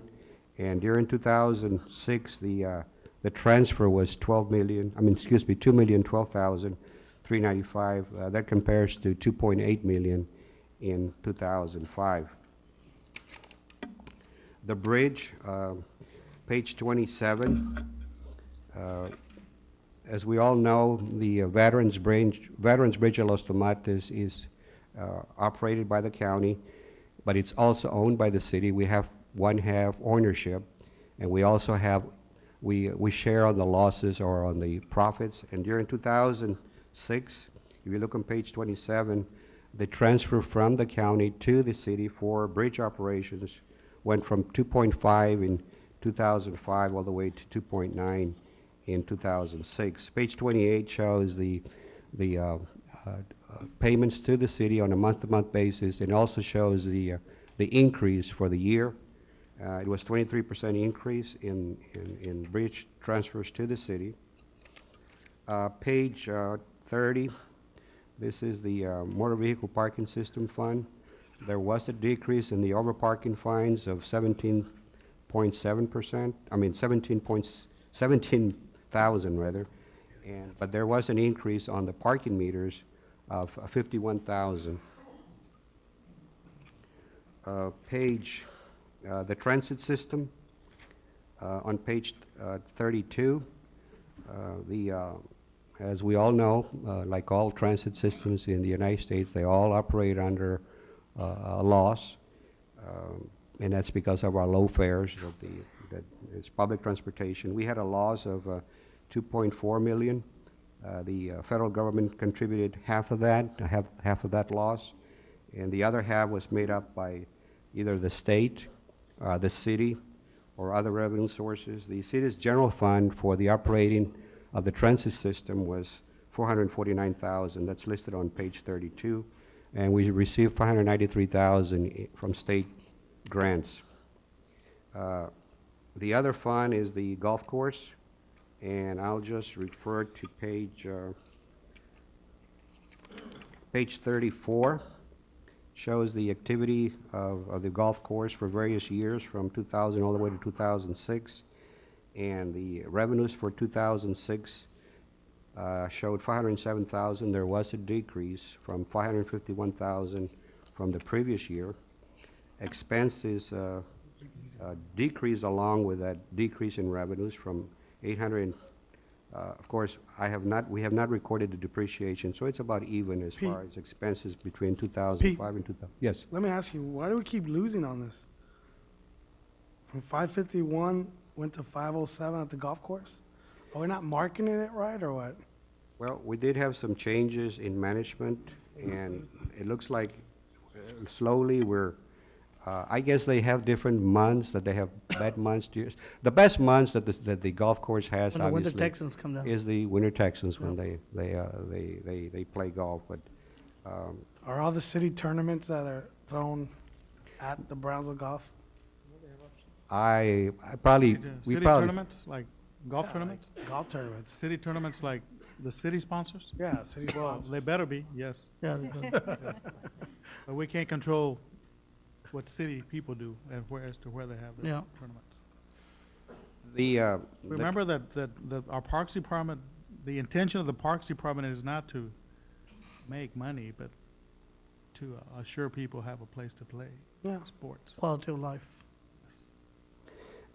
The transfer, and again, it depends on a subsidy from the general fund for operations. The general fund transferred $330,000 in 2006. And you recently approved a budget amendment this year to buy golf carts. I believe it was about $140,000. That's in 2007. So now we're going to refer to golf courses as parks, It is a park, it's under the Parks Department. Yeah. under the Parks Department, but is it considered a park? It's a a recreational recreation area park. for an athletic event, Yeah. which is golf. Yeah, it's I just can't go have a picnic there, right? You can, depends how. If you rent You want to get hit by the ball, right? Yeah. There's areas for picnics and barbecues. Page, if I may, page 39, that's the, I'm almost there, almost through. The health insurance fund. This is one of the areas that we looked at very closely every year.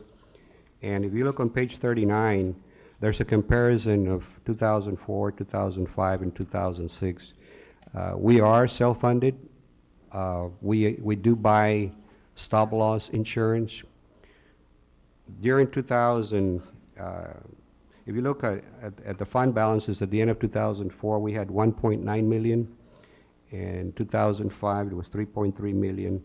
In 2006, we went down to 3,188,000.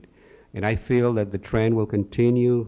The decrease is going to continue because our claims, if you look at the claims, medical insurance claims, we had 5.8 million in 2004. We had 7.5 in 2005, and then almost 8 million in 2006. 2005, we have very large. I guess we had a $1 million baby, and as a result, we do buy stop-loss insurance. So the insurance reimburses the city for any claim above $100,000, and that year we received a healthy refund because this particular claim reached $1 million. We did receive the $900,000, so that's where you see on reimbursements on the stop losses we received $1.4 million. It also included any other claims that exceeded $100,000. In 2006, we didn't have those large claims like we did in 2005, and that's the reason why we only see a refund of $421,000. Why did we pay to have this stop-loss insurance? If you look at the very bottom, we have the specific stop-loss premiums.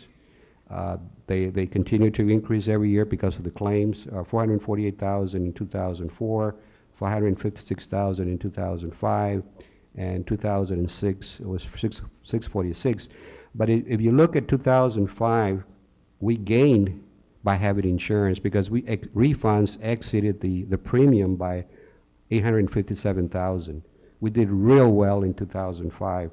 2006, we actually had we had more, our premium cost us more than what we had in refunds by 225,000. But then every year, it's a different year.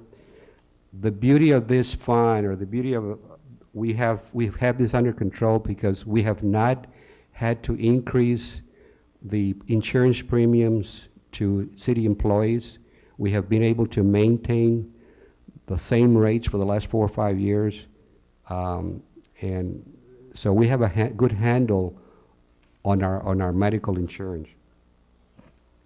Do we ever go out to see what's even cheaper out there? We are right now, we have a third-party administrator, which is the Texas Municipal League. Yeah. The Texas Municipal League, to me, my experience with them, they have done wonders for us. They give us the proper reports, the proper monitoring. We don't worry about calling the third-party administrator in case there's any refunds that are coming due us. They take care of it right away. In years past, I remember going to Houston on a third-party administrator. We were demanding, we were sending letters. We actually had to make a trip to Houston, and I'm not going to mention the third-party administrator, because they failed to provide us the refunds that were due us. We actually had, before this Mayor Trevino became mayor, he actually assisted us by filing a lawsuit with this company, and we did claim some of those monies back. But the experience that I have, or that we have here at the city with TML, has been wonderful because they keep us abreast of all the changes. They do quite a bit of training. They train our employees what to look for when we go to the doctor. But if there was another company that was cheaper, we'd look at it, right? We don't necessarily have to go out because it's a pool, what we call a pool. TML not only provides third-party administrative services for us, but throughout the state.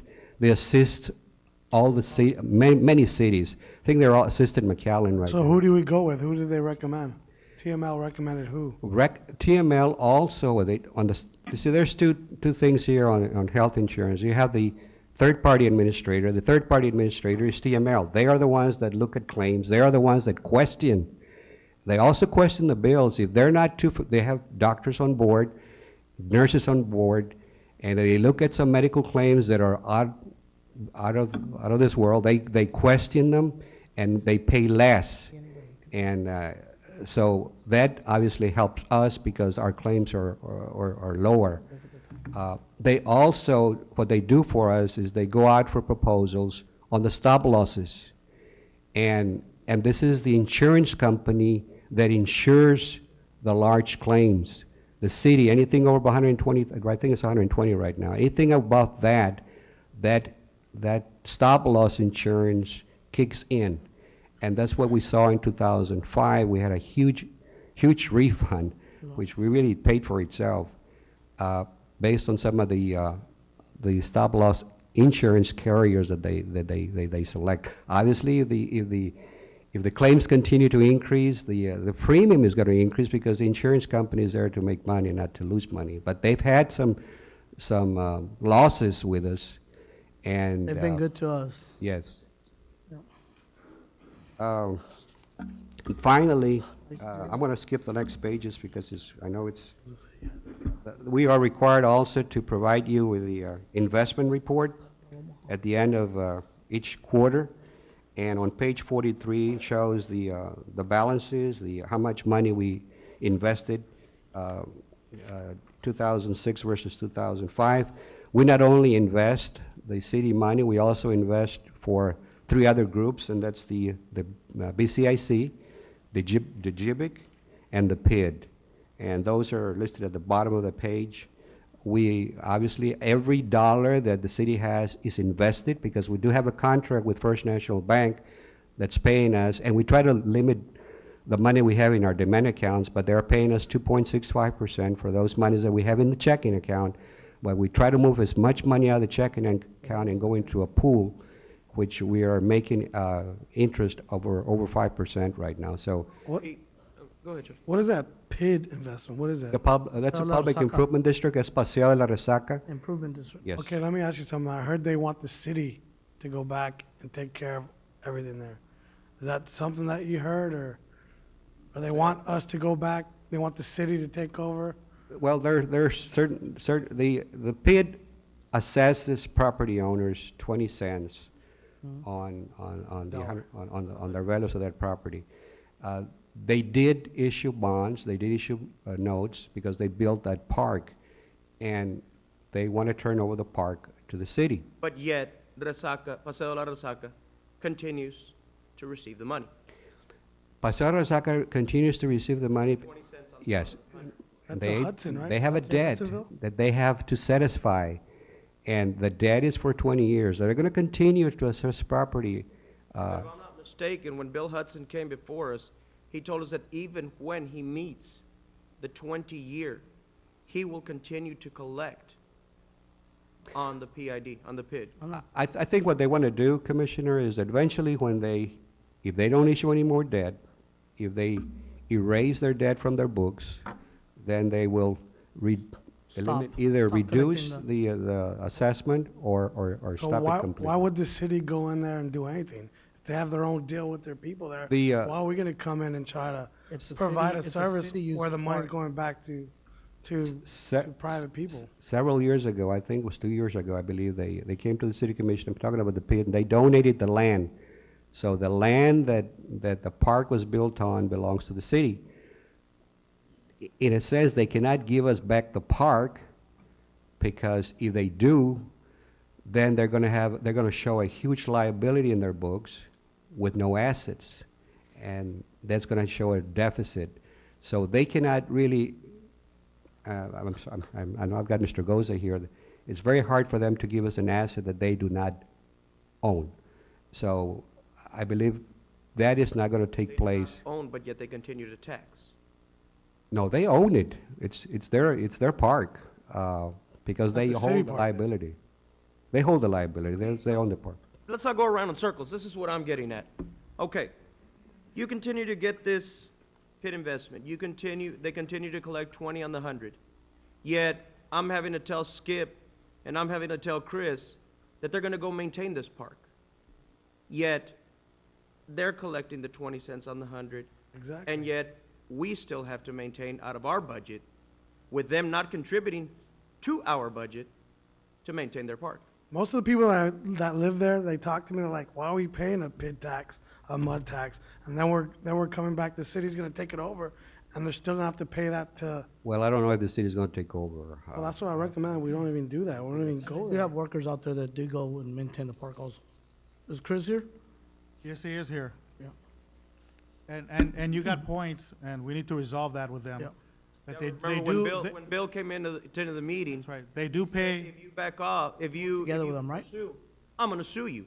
So he's in a win-win. So who ends up losing, Charlie? The people do, and yet they come to us, not realizing. they pay us, or they pay us for handling their books from their PID money. We get a fee. They did turn over the park to the city. The city commission, said Accepted. yes. Well, We are when? maintaining the park Yeah. at this time. The question is gonna be, I guess, and we're gonna have to get legal people involved here, is should a percentage of that PID money be given for the care of that park? Or should Yeah, the that's- people that pay PID money have a reduction, now that the park is being maintained by the city? I would agree to give them a deduction because hell, they're paying all their taxes plus the PID, plus the mud. They're also paying, I mean, a lot of people are moving out of there. 'cause But of it's all not the these city that extra collects the taxes. PID, it's them. Paseo. Yeah. And it collects on the MUD also. Correct. It collects on both. Correct. Wow. That concludes my presentation. Thank you very Thank much. you very This much, is an Pete. action item. Pete, so in other words, what we're showing here is we have a healthy fund balance, a healthy reserve, Yes, sir. and we have continued increase in sales tax, right? Which, again, you have to look at, sales tax, it's a revenue source you have to monitor every month because it, I say that benefit because I know Mr. Rick Sayas is here and he's a member of the kayak. And that was one of my main concerns when the impact fees was brought up, that if we stunted the growth in any way, that we wouldn't have this healthy sales tax, right? And we wouldn't be able to have this healthy reserves and this healthy fund balance. So that was the reason that I had requested that economic study be done. Just want to put that in for the record. We left Los Fresnos. Thank you. This is an action item. So move to approve. Second. All in favor? Aye. Against? Motion carries. Next item.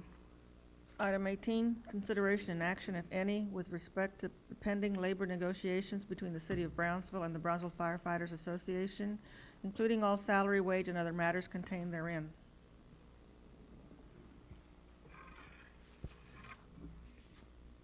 Mr. Navarro or Ms. Gonzalez, is she here? Mr. Navarro will take it. Mayor Pro Tem, Commissioners, actually, we had not asked for this item. We had taken care of our business at the last meeting, but it was my understanding that there was some desire to create a public forum in which union representation might directly attend or address the commission.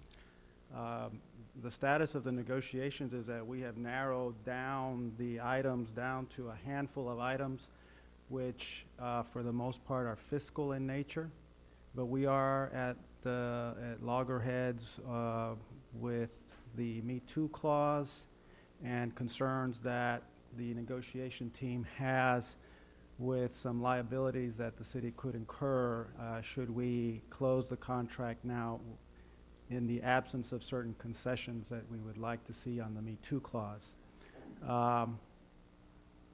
We would like if the commission would simply, on this item, and this is the recommendation that we would make, is that Real quick, before we you, go to mediation. That before you say that, yes. I kind of got involved in putting this in there, and maybe it went in the wrong place as an action item because it could have gone under a public hearing, right?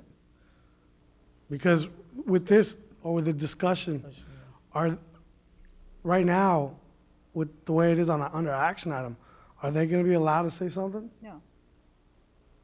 Well, then I want to table it so we can put it back so they can at least be a workshop. Well, I mean, you can do that if you want, but what I'm telling you is that there is a step in this negotiation process that has not happened, and that doesn't make this fully right. That step is that we have not gone to federal mediation. I would say Well, I don't want to go against the law either. If it's something that, you know, legally, can we ask for a public hearing? You can ask him to come and speak right now. Yeah, well, is there somebody out The there? commission can agree to that. Rick, No. did you go to? Commissioners agree, They just and told- legally, if Just a discussion. I just want to hear the. Fine. Let's. Yeah, I don't know. Let me ask you a question, Rick. Yes, sir. When you did the negotiations with the police department, with BPOA, Yes. did you go to federal mediation? Twice. Twice. Yes, sir. So that's part of the process. It is part of the process. It is commonly part of the process, and we have Because invited if you were to go to court, they will make you anyway go through a mediation, correct? That's correct. Okay. It's part of the process that's in the law. It's not binding, but the federal government through the Federal Mediation Conciliation Service Yeah, just get one provides representative. trained One staff representative. to help public and private sector parties Yeah, just get one negotiate these agreements. And the service is free to you. It's provided by the federal government. The mediator here is an individual who named Mr. McMillian. He works throughout Central and all of South Texas. You know, I think that we've boiled this thing down to the point where we have a handful of items. They're critical items. They're difficult. And really the next appropriate step is that we call in Mr. McMillian and from FMCS and go to a mediation and see whether we can get a final tentative agreement that we then bring to you for approval and then for a vote with the membership. That's In the next layman's step. terms, if you bring in the mediator, that's just for somebody to offer a third opinion. It's To a try and neutral mediate. party. A It's neutral neutral party. party experienced in these matters, and, you know, he has a series of techniques, and he'll knock heads and work with the parties and. Well, do they want to get one representative to come up and speak now? One representative, just, One, since the firemen are here on one issue. Welcome. Good evening, Honorable Commission, Mayor Pro Tem. My name is Jorge Lerma. I'm a trustee with the Brownsville Firefighters Association. I've had an opportunity to meet all of you in the past. First and foremost, I just want to thank Rick Navarro. He's led a team of, if I could shake your hand, a fine team of legal representation there. We've been working on this for about 20 years. I mean, it seems like 20 years, 20 months, excuse me for that. And I think what's really happened here is that the association's kind of gone to their max on our end as far as our concessions. And we'd like for y'all to consider the fact that this past Thursday, our association did ratify on our end the last proposal that was put on the table, which was, we're about 99% TA'd, which tentative agreement on the whole contract. I heard Mr. Navarro mention the issue with the Me Too clause, and I think we've come to that hurdle over the last 20 months. It's come back and forth over and over again, and we've really made some concessions to assure, and I can assure you that we don't see an issue with the Me Too clause. We've basically neutralized it for the life of this contract, and in addition to that, we've offered an additional 120 days after the life of this contract so that the city can pretty much do whatever they like to do without us being able to get our hand into that Me Too clause. So I believe it's fair. If you go by the state law, the way we work. 120-day rule, if you allow us, or the city, its negotiating team, to, like you said, you will not dip your hand into that jar. But that does not exclude BPOA, correct? Okay, if you're going to talk about BPOA. What I'm getting at is this. Okay, you've got 120 days where we will not be able to, like you said, you won't be able to touch it, but yet BPOA has those 120 days to Me Too. Okay. Whatever it is that was agreed on. Let me try to explain it as brief as I can. Essentially, what state law says is that 180 days before the expiration of a contract, we are to notify the city that we're interested in negotiating, collective bargaining. 120 days before the end of the contract, the city is required to start talking to the association about negotiations. If you add another, what our concession was to add another 120 days after the expiration of this contract, that would give the city about 8 months to work a time period or frame to actually work out any kind of contract issue with BPOA that wouldn't, we can't interfere with or even Navarro, claim. have they We given can't you make that a claim. information? Excuse me, I'm sorry. They haven't given you that information? Do we have Well, anything in writing? This was a proposal that was clearly put on the table, and that's what we want to do to concede to their concerns over the Me Too Agreement clause. that you Can you spoke put it in about, writing that and you give- came to a, I'm sorry, one at a time. I'm sorry, one at a time. What was that, sir? the tentative agreement that you came to at your last meeting, have you presented that to council? Yes, we have.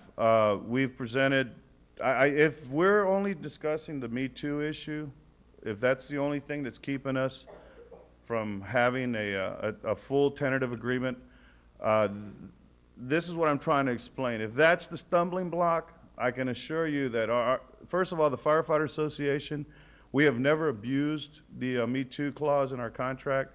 What's happened here is we've neutralized it for two reasons. One, the association, the Brownsville Police Officers Association negotiated into their language that if the firefighters gave up the Me Too clause, then they will give it up. And in essence, that's what they've negotiated with this legal team. What's happened with us is we've agreed to give up our Me Too clause for the life of this contract, and give them an additional 120 days after the life of the contract expires, so that the city can pretty much avoid any Me Too issues and have about an eight-month scope. In essence, really, if you think about it, it's kind of innovative that we came up with this, because what it can do, it can actually shorten the time that we spend negotiating.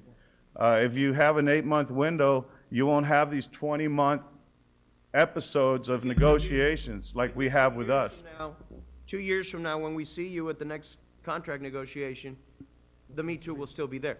Exactly. What's happened is it's kind of reinstated, but So I'll in be essence, we- honest with you. in essence- The last three, I'm In sorry. essence, we really haven't gained, because You haven't lost. but in essence, we haven't gained, because at the next contract 2 years from now, Me Too will still be there. It's not done away with. What I'm saying is the Me Too is there. The Me Too is there strictly as a security blanket for us, so that we don't get too far apart in salaries. Mind you, the firefighters that stand before you here are doing an outstanding job. 5 years ago, we merged with EMS. We're taking on a lot of more calls, a lot more technical training involved here. We've earned everything we've got, and we have not asked for anything more than the BPOA has. And if you haven't, even if the Me Too clause was still intact for this contract, I don't see where there's going to be much of a claim, because we're not asking for more than what they have. Please let That's me, how you use please it. let me clarify one thing. Your service and your integrity, and the fact that every day that you put on that uniform and you go onto your shift, that integrity and that service has never been doubted. Yet it keeps recurring at every contract. What does? Please understand that we are fully aware that every time that you leave your home and you go onto your 24-hour shift, that you might not make it back home. That is, your integrity and your service to this city has never been doubted. It just, I'm sorry, I bring it up because it keeps reverting back during the comments that, you know, we'll never be able, nobody will ever be able to put a price on your lives and on the service that you provide. Okay? Merely, we're just working, we're trying to work out a contract. You're going to come in high, we're going to come in low, and we're going to try to meet somewhere And in that's the middle. fully understandable, Commissioner Longoria. And let me mind you, just so you'll know a little bit about my background. I've been pretty much at this table negotiating for our association, I'd say about almost all of the last 15 years. And I can go back as far back as 1989, when we had years where we gave up any type of a raise because the city wasn't doing good. In general, what I'm trying to say is this association has been extremely responsible with their contract. We haven't abused any issues. For the Me Too clause to be thrown on our lap as a problem, I don't see it happening. We've had opportunities in the past to actually make Me Too claims, and I don't want to get into this long, drawn-out discussion, but we've actually, in writing, have agreed not to make a Me Too claim so that police officers can also get what they need in their contract. So we've backed off of those issues as well. So if there's any responsible party and not throwing any rocks anywhere, and on our contract, this association has traditionally been very responsible. You know, the Me Too clause is not just Me Too for BPOA or for, it also includes any type of benefits or pay that across the board, that is. Remember, across the board is a key word. And again, I don't really want to negotiate right here, but it also refers to city employees in general, not just one department against another. So we've been very responsible with that, and I think that we've come to the point where we deserve a little bit of respect for that fact. And all of us out here, we appreciate the time we spent with this legal team, and in particular, Mr. Carlos Ayala has been very instrumental in keeping this together. We've been very patient. He's been a big part of that, so has Ms. Lydia Gonzalez. I think you have a first-class team working on this negotiations with Mr. Ayala and Ms. Gonzalez, and we appreciate all that. And I think we've just come to the point where collective bargaining is just that. Collectively, we try to gain more for our members. And we, as far as us giving up something on this contract, as critical as that security blanket is, we can't ratify that. But I can assure you that what we had to do Thursday, we have, believe me, this is a long drawn out, this is 20 months worth of negotiations. And if I could go through every issue where we've conceded it here and there, and we've actually added some contract language that's very good for both parties, for the city and for us. And we would like for you all to consider that, and I know one of the best reports I've heard financially, I know it's not a financial issue, was from Pete here just earlier. So we'd like for you guys to rest assured, we're very responsible for our contract. The Me Too clause is not going to be abused by us. We've pretty much given it up. We've neutralized it with this last offer, which was what I just said. We've done it for the last 3 contracts. We have said we will not Me Too basically for the last 3 contracts during the life of this contract. Now what we've done is we've actually added another 120 days to give the city an opportunity to possibly negotiate something that we can't make a claim to with the other side. But yet you won't negotiate together with the police officers ever, right? If you'd like for us to, and if the police officers agree that we can negotiate together, state law allows for that. We have no problem with that. Again, you'd have to have all the parties agree in agreement for that. But, you know, we don't, you know, this is just an issue that is very minimal in our eyes, and it's our security blanket, but it's minimal in what the liability is going to be. I don't see anything coming out of this. And even if anybody can go to a court and file a lawsuit, but if it doesn't have any backbone, if it's frivolous, it doesn't matter, you know. So the challenges are there. The idea about going to mediation, both parties have to agree to do that. And I think we've gone way beyond mediation here. We've come to the end of our rope, and we would love for you, with all due respect, we ask that y'all vote to ratify our contract and give us what's been long overdue. That's all we're asking. Thank you very much.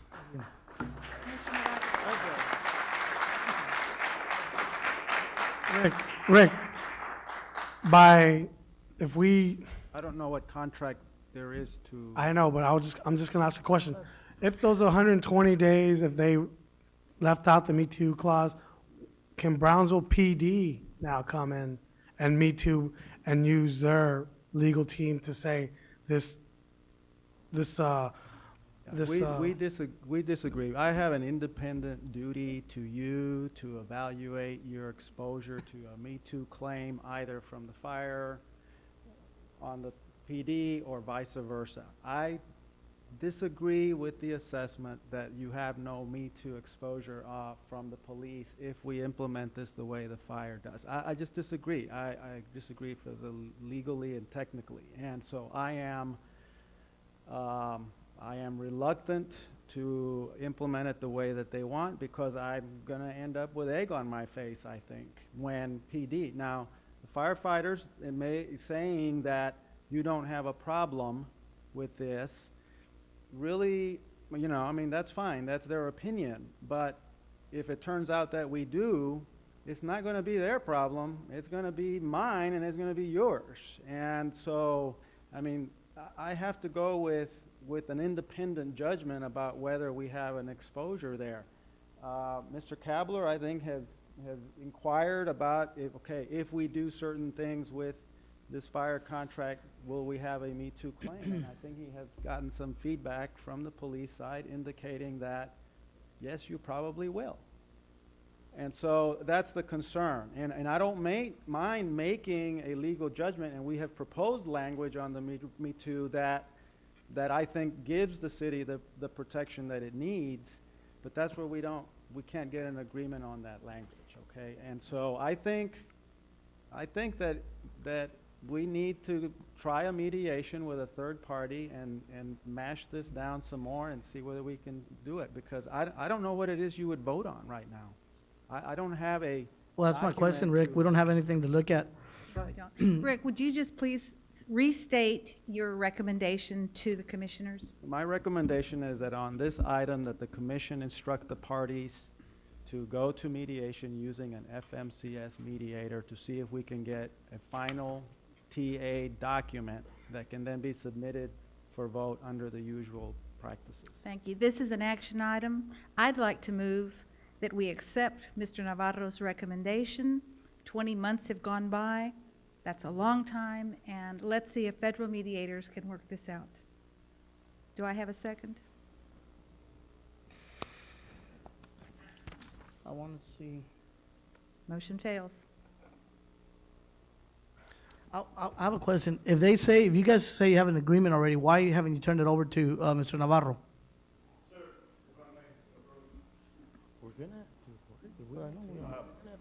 I believe I can pull out every TA we've got up to now. The only one that's still pending is that one issue with 120 day. That was our last proposal. That could be, we could type that up after this meeting in a matter of an hour. if you want. Semantics, Yeah, but those are- basically. The problem is we don't have anything to vote on.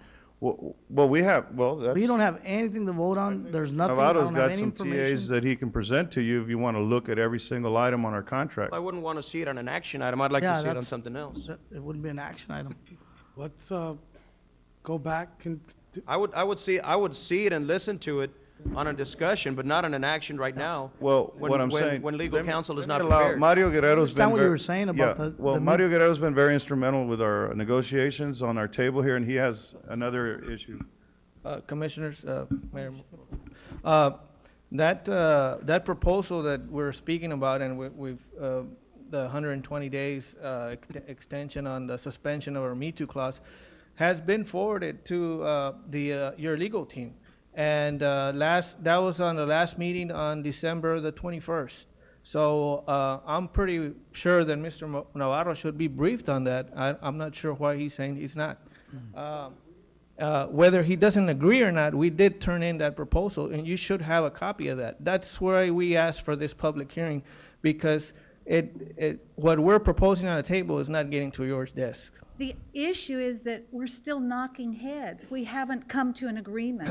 Obviously, we're going to continue knocking heads for the next 20 months unless there is mediation. Well, the reason that we had to do this was because this Me Too claim potential that either party may have is really, there is no such potential as far that has any base, okay? It's frivolous, okay?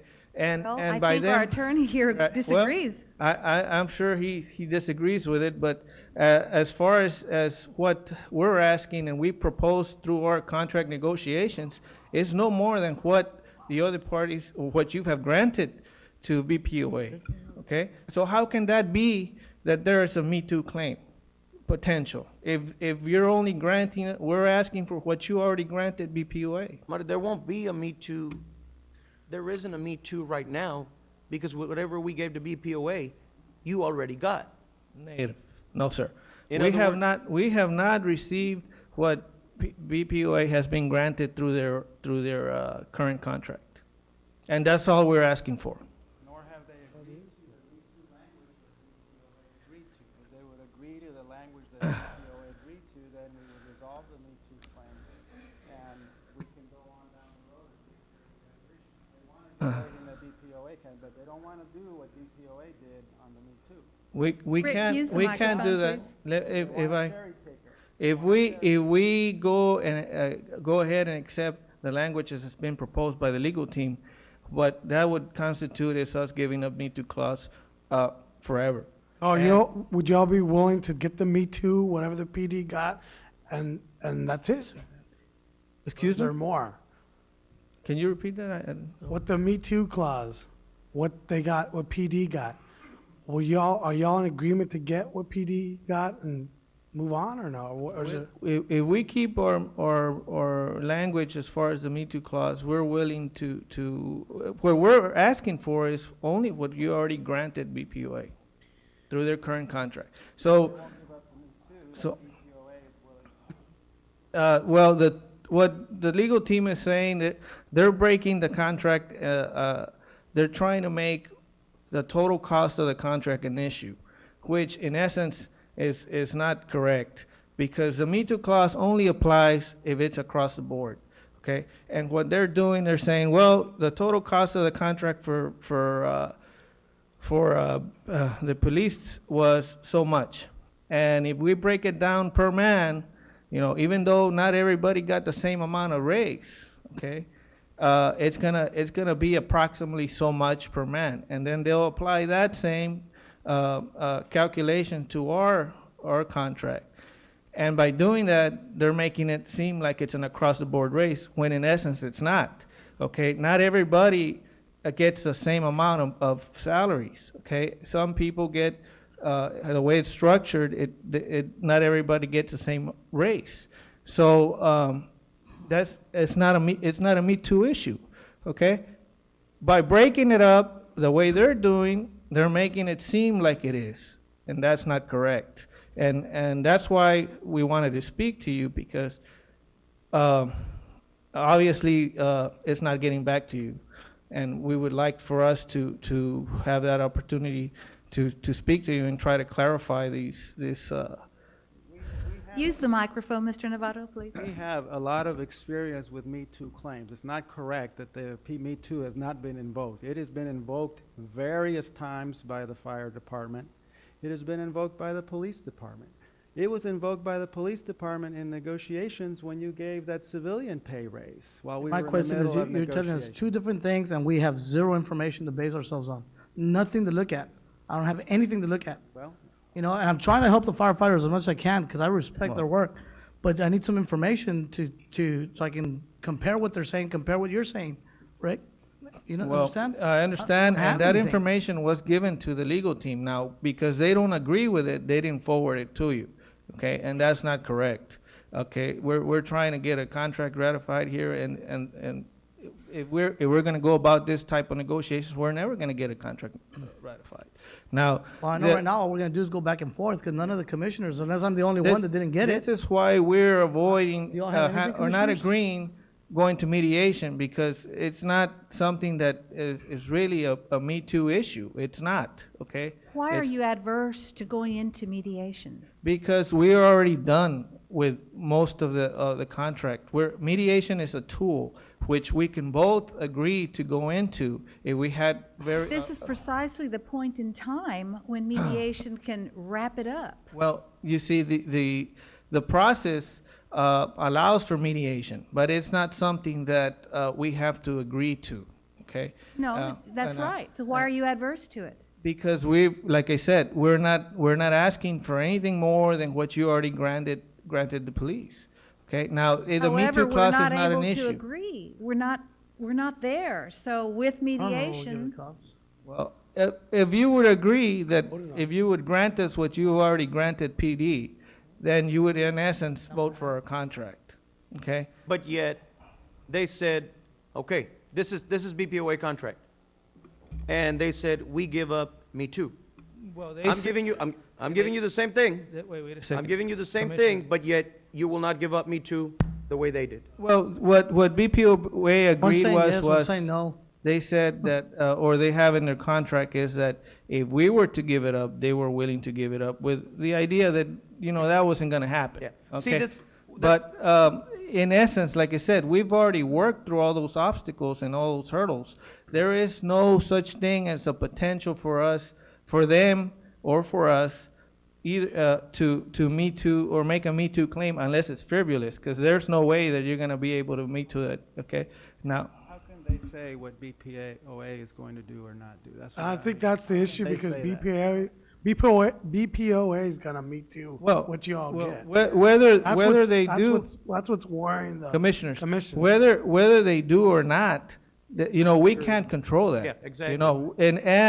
But that doesn't necessarily mean that their claim is legit, okay? Because like I said, what we're asking for is for what you've already Mario, granted. you know their claim is gonna be legit. Well, If we follow standard procedure, and if you get what's coming to I you. wanna help them out, but we They don't have any have information. What do we every do? legal right to Sir, get. And why would I put you in a position to even have to fight that fight? That's my problem. Why do we want to spend money fighting that fight? That's the concern. Commission, Maybe we we win, keep- maybe we don't, but why fight that fight? We've talked about it, and I've told you, at least on my behalf, it's totally redundant to continue to let's settle with the firefighters. To continue, nobody's gonna, let's be realistic. Firefighters, BPOA, they're not gonna give up the Me Too clause. You got it, David. They're not gonna give up, so why do we keep running in circles over the Me Too clause? This is their safety blanket. Yes, and It is that, BPOA's safety blanket. Thank you, Commissioner. Why negotiate? Why Exactly negotiate right. it? Let's settle, let's sit down. Rick, go back with them. Stop it. Don't, please. No discussion about the Me. Nobody's ever going to give it up, Rick.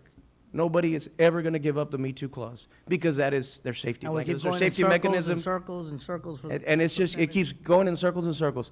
Come back to us with something that is good for them. And good, yeah. We just looked at our budget, guys, okay? 56% of our budget goes to safety, okay? And it continues to grow year after year. Rick, please, brother, go back, work something out with the team. Forget about the Me Too. I don't know about the rest of the commission, at least myself. I agree fully. I'm not interested I in the agree Me with Too. you. I agree with you, Commissioner. We have to get. I think in 2 weeks, the next meeting we have, we need to settle this. Yeah. One way or another. And you're correct, the Me Too clause, I've been doing contract 691, and it's always been there. It is a safety net for both parties. That way it's fair. And it's these guys always- don't abuse it. Let's get Never- them what they never- deserve. We know you that there's never gonna be parity, but at least we can keep it as close as possible. That's what the Me Uh, Too does. Honorable Commissioners, if I may, okay, just a reassurance for yourselves. Earlier, before the meeting, I spoke to Union President for BPOA, Carlos Zamorano, and I explained to him and he explained to me what had been said about the Me Too clause and all that. It appears to be that he was misinformed, and he did assure me that if all we got was what they got, they would not be Me Too anything. Okay, just for you to He said think. it wasn't up to him, right? But it's not up to him, Belmar. It's up to his membership. They, have to come up to. they follow, they follow his recommendations. Well, Just like we do. He told us the same thing, but he says it wasn't up to him, so. That he has to come back with a tentative agreement from the union. Well, what he said is that in his opinion, if Opinion. that's what it was, that we're just not gonna get more than what they got, then he would not recommend a Me Too, and they wouldn't forward it, a Me Too claim, since it would be, like my partner mentioned earlier, a frivolous action on that. What are the wishes of the commission? I moved a table for 2 weeks and advise council to come back with some sort of language and some sort of an agreement Settlement. with Settlement the agreement. firefighters union I'll second that. at our first meeting of February. All right, we have a first and a second. All in favor? Aye. Against? Nay. Thank you very much, Honorable Commissioners. Motion passes. Next item.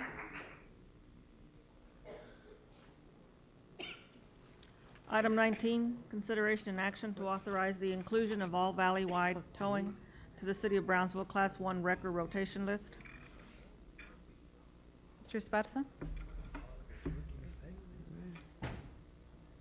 Mayor Pro Tem, Commissioners, I'm here tonight for valley-wide towing.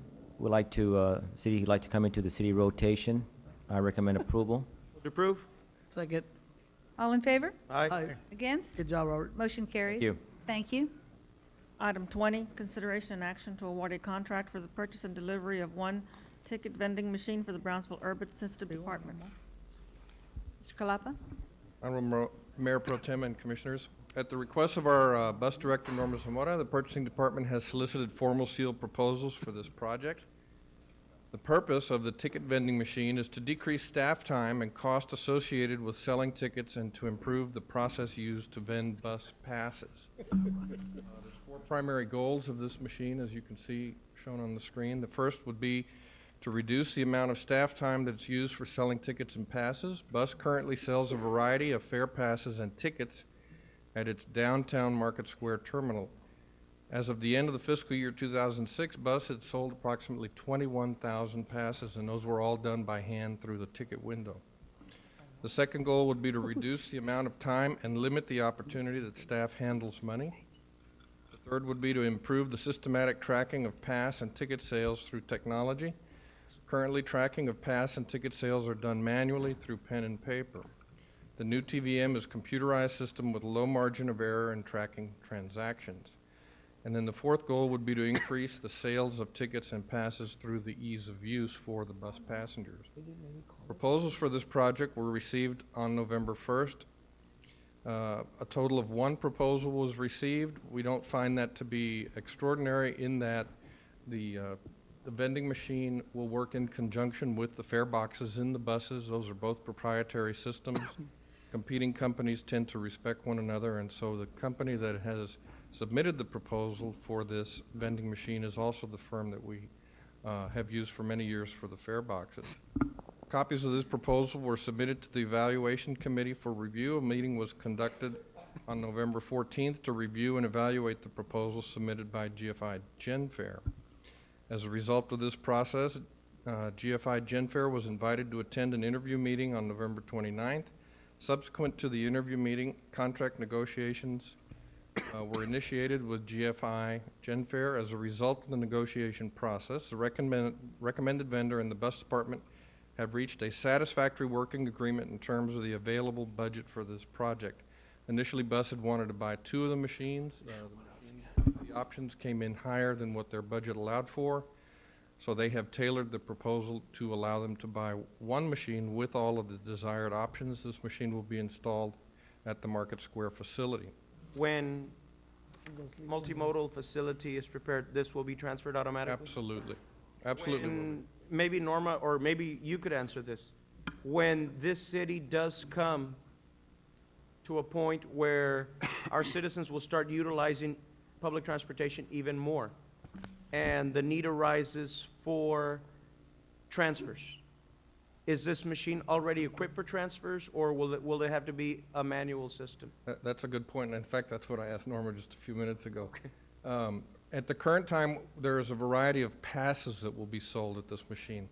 The transfers right now are being done inside the buses and are being generated by those machines. As the system grows and we have more and more routes and more transfer requirements, these machines can be reprogrammed and have firmware upgrades so that they will stay current with the needs of the city and bus. Very good. Based on a successfully negotiated proposal, staff recommends the award of the contract for the purchase and delivery of 1 ticket vending machine for Brownsville Urban System to GFI GenFair of Elk Grove Village, Illinois. The amount is $70,757.50. As you can see in your packets here, the preponderance of the funding is through federal and state monies. Good. This is an action item. Would approve. All in favor? Aye. Against? Motion carries. Thank you. Item 20, consideration and action to award a contract for the purchase of 1 new 2007 model Type 1 Fraser ambulance for the Brownsville Fire Department. Since our fleet administrator has sat diligently here this evening, we'll let him present. Mayor Pro Tem, members of this City Commission, at the request of Fire Chief Leonardo Pettis, the Purchasing Contracting Department has solicited proposals from the Houston-Galveston Area Council of Governments, HGAC, for the purchase of 1 new 2007 model Chevrolet 3500 Type 1 Fraser ambulance. The purchase of this new model Type 1 Fraser ambulance will replace unit number 536883, which has been scheduled for disposal as surplus property. Staff recommendation is a consideration and action to award a contract for the purchase of 1 new 2007 model Chevrolet C3500 Type 1 Fraser ambulance to Knapp Chevrolet of Houston, Texas, in the amount of $94,100. Funding for this will be derived from fund account number 78536943 and a $35,000 grant from the Texas Department of State Health. Move to approve. Second. Chief, just real quick, I'm also for approval. When, I know that in the past, we have donated ambulances to our sister cities to help them out. Is the model that is going to be replaced also something that is not, in other words, you can't resell it? You're not able to? We could put it up for auction and maybe get some monies off But of it. last time we didn't get anything, right, when you put them out? No, sir, the recommendation. That's why they were donated. Yeah, the recommendation was because of the total amount of mileage was too high. And for a sister city, through our sister city cooperation, we did this one time. Well, let me ask you something. Why did it go to Miguel Allende? Or where did it go? San Luis? I mean, it's our city, sister city. Why not Matamoros? They got one also, sir. They got one too? Yes, sir. Reynosa? Reynosa's not our sister city, sir. Pancho Villa? Thank you very much, Chief. This is an action item. Move to approve. Is there a second? Yep. Second. All in favor? Aye. Motion passes. Thank you. Next item. Item 22, consideration and action to award a contract for the purchase and erection of a 180-foot monopole tower and related equipment at the Brownsville Public Library. Honorable Mayor Pro Tem, Commissioners, at the request of our Public Information Service Director, Jerry Hitchcock, the Purchasing Department has reviewed proposals solicited by the Public Library from BTX Broadband, formerly Grande River Technologies, for the purchase and erection of a 180-foot monopole tower and initial wireless infrastructure, service and labor at the Brownsville Public Library building located at 2600 Central Boulevard. To clarify a point that was made earlier this evening, so that you will understand the difference between an antenna and a tower. An antenna is a conductor by which electromagnetic waves are sent out or received. A tower is a structure that supports an antenna or multiple antennae. So this is a tower, and it will have an antenna at the top. Based upon one of the proposed uses of this tower for public safety, it has been classified as exempt from the current tower ordinance, and we have a document on file from building inspections to substantiate that. I could go into a very long description I don't of think that's what this will be necessary. used for, but our recommendation would be your consideration and action to award a contract for purchase and erection of a 180-foot monopole tower, related equipment at the Brownsville Public Library to VTX Broadband Inc., McAllen, $101,608. It's important to point out that the funding is primarily through Cameron County Library Association and the VIA Alliance, and not city funds. Move to approve. Second. All in favor? Can you lease space on this particular system? The decision has been made, and the requirement from CCLS as their grant funds is not to lease space and not to use this for commercial purposes. We have a first and a second. All in favor? Aye. Against? Motion passes. Thank you. Thank you. Next item. Item number 23, consideration and action to award a contract for the construction of an irrigation system, Phase 3, at the Emilio A. Hernandez Morningside Park. Mayor Pro Tem and Commissioners, at the City Commission meeting of April 15, 2003, contract was awarded for construction of an irrigation system, Phase 1, at the subject park to Valley-Wide Sprinkler Systems of Harlingen, Texas. The value of that contract was about $59,000. Phase 2 of that project was done at a lesser amount. It was for parking lot improvements. Since it was under the threshold, it didn't have to come before this body for approval. What we're bringing to you this evening is Phase 3 of this project. We are recommending and concur with Parks' request that this be classified as a sole source or a captive service, in that Valley-Wide Sprinklers has proprietary knowledge of the system, and so we feel that it would be in the city's best interest and best value to continue to use that firm for this final phase. Their proposal is for $34,860. So move to approve. Do I have a second? All in favor? Aye. Against? Motion passes. Thank you. Next item. Item 24, consideration and action to award a contract for controls upgrade improvements to the chill water system at the Brownsville Police Department Administrative Building. Honorable Mayor Pro Tem and Commissioners, several years ago, as a matter of fact, it was November 15th of 2005, there was a typo in your particular item. This maintenance contract was awarded to Train. The contract is still in place. There are some renewal clauses. What we've asked for Train to do is to come in and provide the proposal, which is in front of you tonight. The request of our Professional Standards Commander, Robert Avitia, Purchasing Department has solicited a proposal from Train for temperature control upgrade improvements to the HVAC chilled water system at the Brownsville Police Department. Furthermore, the Train contract is accessible under an interlocal agreement. The Brownsville Police Department has worked together with Train representatives to evaluate the conditions of the existing HVAC temperature control system, replacement of malfunctioning equipment. Train Inc. is the TCPN contract awarded contractor for HVAC and plumbing products and services. The TCPN Train Company proposal is attached for Commission consideration and action. Our recommendation to you this evening is consideration and action to award a contract for temperature control upgrade improvements to the HVAC chilled water system at Brownsville Police Department to Train Company. The amount is $88,336. The funding, as you may recall, at the last City Commission meeting was authorized through a budget amendment by this commission. Paul, do you know if the fire department is going to Me Too this as well, or no? This is an Now action that you item. mention it, I'm sure they will. To approve. Second. All in favor? Aye. Opposed? Motion passes. Thank you. Next item. Item 25, consideration and action to award a term contract for the purchase and delivery of traffic aluminum sign blanks and sign faces for use by the Brownsville Traffic Department. Pro Tem and Commissioners, at the request of our Traffic Department Director, Robert Esparza, the Purchasing Department solicited formal sealed bids for this project. Those bids were opened on November 29th. A total of 3 bids were received and tabulated. There's nothing remarkable to report about those bids. We're simply recommending the low responsible bidder, which is Vulcan Signs.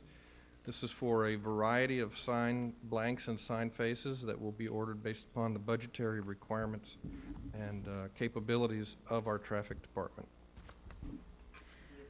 Second. All in favor? Aye. Against? Motion carries. Thank you. Next item. Item 26, consideration and action to award a contract for professional services for an economic study of impact fees and related economic issues. Mayor Pro Tem and Commissioners, at the request of our Planning Community Development Director, Ben Medina, the Purchasing Department solicited statements of qualifications for the aforementioned project.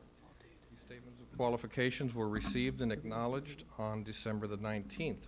One statement of qualification was received and distributed to the Evaluation Committee members, which is primarily the SIAC Committee and Mr. Medina. It is important to point out that a meeting was conducted by the Evaluation Committee on Wednesday, January 10th, and that committee interviewed Jeff Snowden of the firm Economist.com.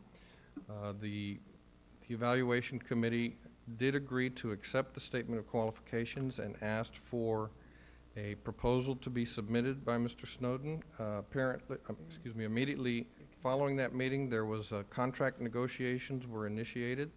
The proposal submitted originally by the firm was for a range from $83,000 to $90,000. At the time that this agenda item was filed, late Friday afternoon, the committee had agreed and wanted to recommend approval of that contract, but late Friday afternoon they had another meeting. They asked staff to further negotiate with the firm, and as of today, the firm has agreed to conduct all of the work, all of the services that were originally proposed for a net fee of $70,000. The committee has then is now recommending that you award that contract in the value of $70,000. To who? To the firm of Economist.com. Economist.com. So you were able to work them down That was the only 13,000 to bidding 13 to company. 20. That was the only bid we got? It was a statement of qualifications, and you are correct, it was the only one received. We did have a vendor list that we submitted to.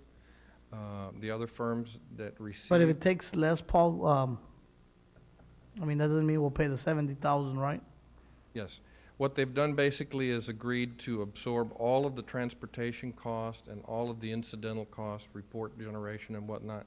That's the differential between 70 and 83,000. So the original work proposed with a value of 70,000 remains intact.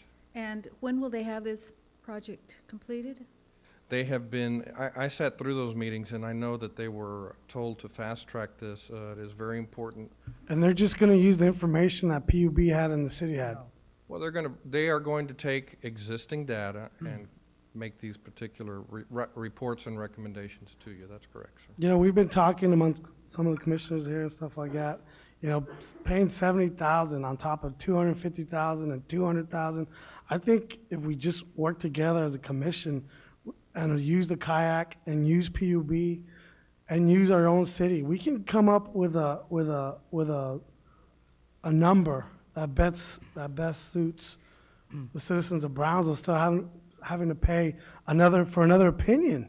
But an economic study, No, it's an economic study, Commissioner. Commissioner. An economic study has Based not on been done. whose opinion, Carlos? An economic I study has think not an been done. economic opinion too. Excuse me. You're gonna listen to somebody. Kalapa.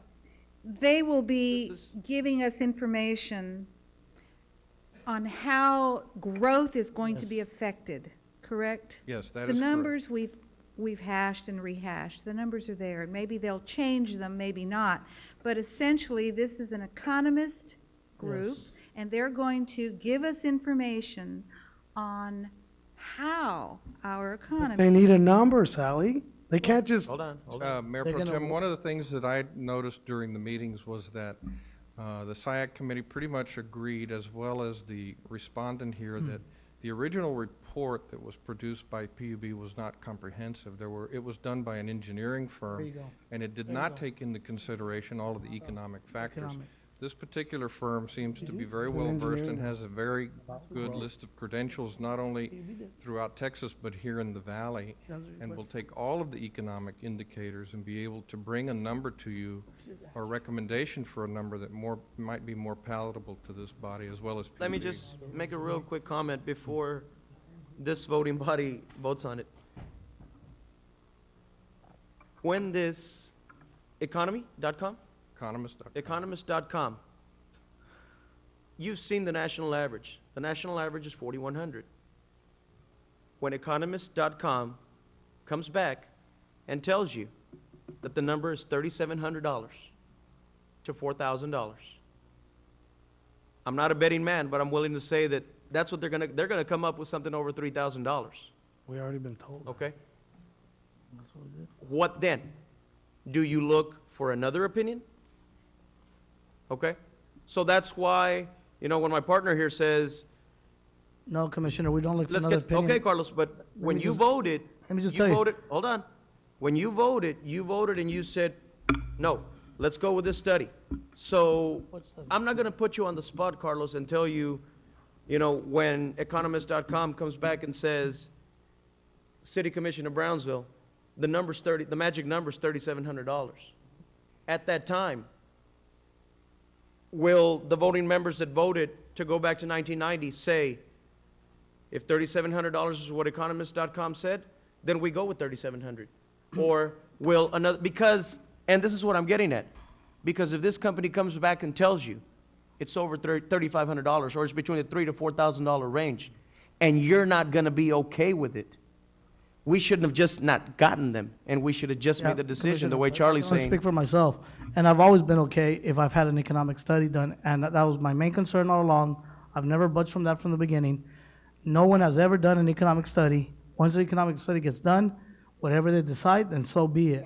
I can only speak for myself, but that's what I've said all along. Thank you. What are the wishes of this commission? One quick comment, 2 points. First of all, I think we have a reversal of roles, because now I'm agreeing with the kayak committee, which we didn't do last time. That's the first difference. The second difference is. Real quick. No, let me finish. The second difference is, they're not gonna come back with a number as to what the number should be. Their job is to come back and tell us, whatever that number is, What what kind of damage it'll effect do. does it have Or on the good. economy and the growth of this community? Has nothing to do with a new number or reinventing the wheel. That's the job of the economist. Has nothing to do with, they're gonna take that report and basically dissect it and tell us, were the numbers right as far as the capital improvement needs? Was too much given to infrastructure and not enough given to the new construction or basic repairs that needed? That's what they're gonna do. Has nothing to do with a new number. So I'm curious to find out what it's gonna Well, be. the agreement, the consensus, or at least to my understanding, was that we seek a firm so that that firm could return with a number. That was my understanding. Not mine. On why you all wanted that study done, so that a number could be reached. And I think Because the that- disagreement here, commissioners, is that we haven't settled on a number. Because we will hurt the economy, or because, do you want to go down as a city commission that hurt the city?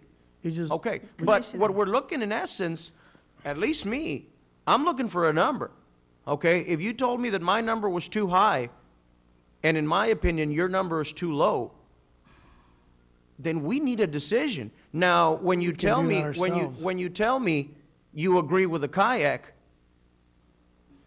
nothing against you, nothing against any voting member, okay? But there's all new players in that kayak. It's not the same players that were there before. They're all developers. Okay? That's what I There's want. some new, That's there's why some new there's an faces there. That's why there's an That's what I economic want the- I want study the- done. I want the citizens of Brownsville to know that this kayak committee's full of developers. We're No, not it's not gonna full get of the answer we developers. want. I don't agree with the kayak. Attorney, sir. Who? He's think she's also a a developer. May I say something, Mayor? What are you talking about? Against my better judgment, if I could wade in, I was at the kayak meeting, and I think there may have been one developer there, but the majority. Oh, there's a few now. There's Patterson's the only person I remember. There may have been two, but the majority of people there were expressing opinions that reflected. And doing what's right. Various community concerns, and for some of them here tonight, and it might give you some level of reassurance if you were to meet the economist personally and hear from him directly what he thinks he can do. Rick, before you speak, just give me just 1 second. I think all of us there felt like that his contributions to the discussion and stuff helped us in terms of understanding what drives these issues and what type of repercussions we could expect from adopting a number. And if you'll recall, I mean, really the process broke down after we had adopted a number, and then immediately developers started showing up and different people from the community saying, our fees went up from $3,000 to $70,000. That was an economic effect none of us had anticipated. And that, I think that's what, as a staff level, my directive was to go back and figure this out, come back to the commission and tell us next time if we adopt an impact fee, what's going to happen economically to the developers, and this economist had a number of suggestions and observations that I thought bore directly on that point. So, You know what, and we talked to Noe Hinojosa, and he gave recommendations on how to start at a number and then increase. I mean, we're trying to pay somebody. Said to try and walk before we ran. Exactly. But an economist isn't going to tell you how to do it, Carlos. He's not going to tell you how to do it. Basically, after economists.com, if they are awarded the contract, when they come back, okay, they're not going to give you the number. They're going to give you their study. number affects they'll break down the effects. But what number? In turn, they're going to give it to the kayak, and the kayak is going to come back to the city commission with a proposal, if not a number, a plan to start at a certain amount and then continue at a step. Yeah, Commissioner, my job as a commissioner is to make sure that we look over the city, not just an individual Carlos, I know or what your party job or as a anything. city commissioner is, So Carlos, then, I'm here with you. So then, what we need to do is for someone to try and guide us what's right, no one's ever told us what the impact would be if we set a number. Carlos. Well, how it's gonna affect the city. Last time- Nobody's been able to answer. Last time you spoke on the impact fees, you made a statement saying, look, I want to protect my dad, he's on a fixed income. I wanna do But what's you know right. what? Absolutely. We're the ones protecting your dad, and other people like him So trying am I. to get this thing right. That's what we're doing here. wanna go with 3,090. Hold on, Charlie, but your interpretation of that is just picking a number. Yeah. And going Oh, from no, there. no. You know, Commissioner Longoria Based mentioned on that what? at the last time when we had to vote. Why don't we just pick a number? You know, and if you think about that, to me, that doesn't make sense. At least I want more information to choose a number based Exactly. on what PUB said, because we're not saying we're Exactly, throwing anything out of exactly. outside. I agree with you. We're not really- I agree Taking with what you. the But study's done, using those numbers Exactly. based on what they say we need. give us numbers. But what I'm saying is there was a number. Charlie. There was a number of 3,090. We didn't do it, so fine. Let's find a number. I think we can Those do are the that numbers- between PUB Those are the and the numbers that I'm city. saying, those are the numbers that I'm saying, that the look, we're here now, we need to move economist.com is gonna forward. take into So- consideration and say, what will hopefully work for Brownsville? What is right, what's This is wrong? not public comment, is it? No, it's not. As a matter of fact, it's not, commissioners, but we do have two members from Kayak here. Yeah.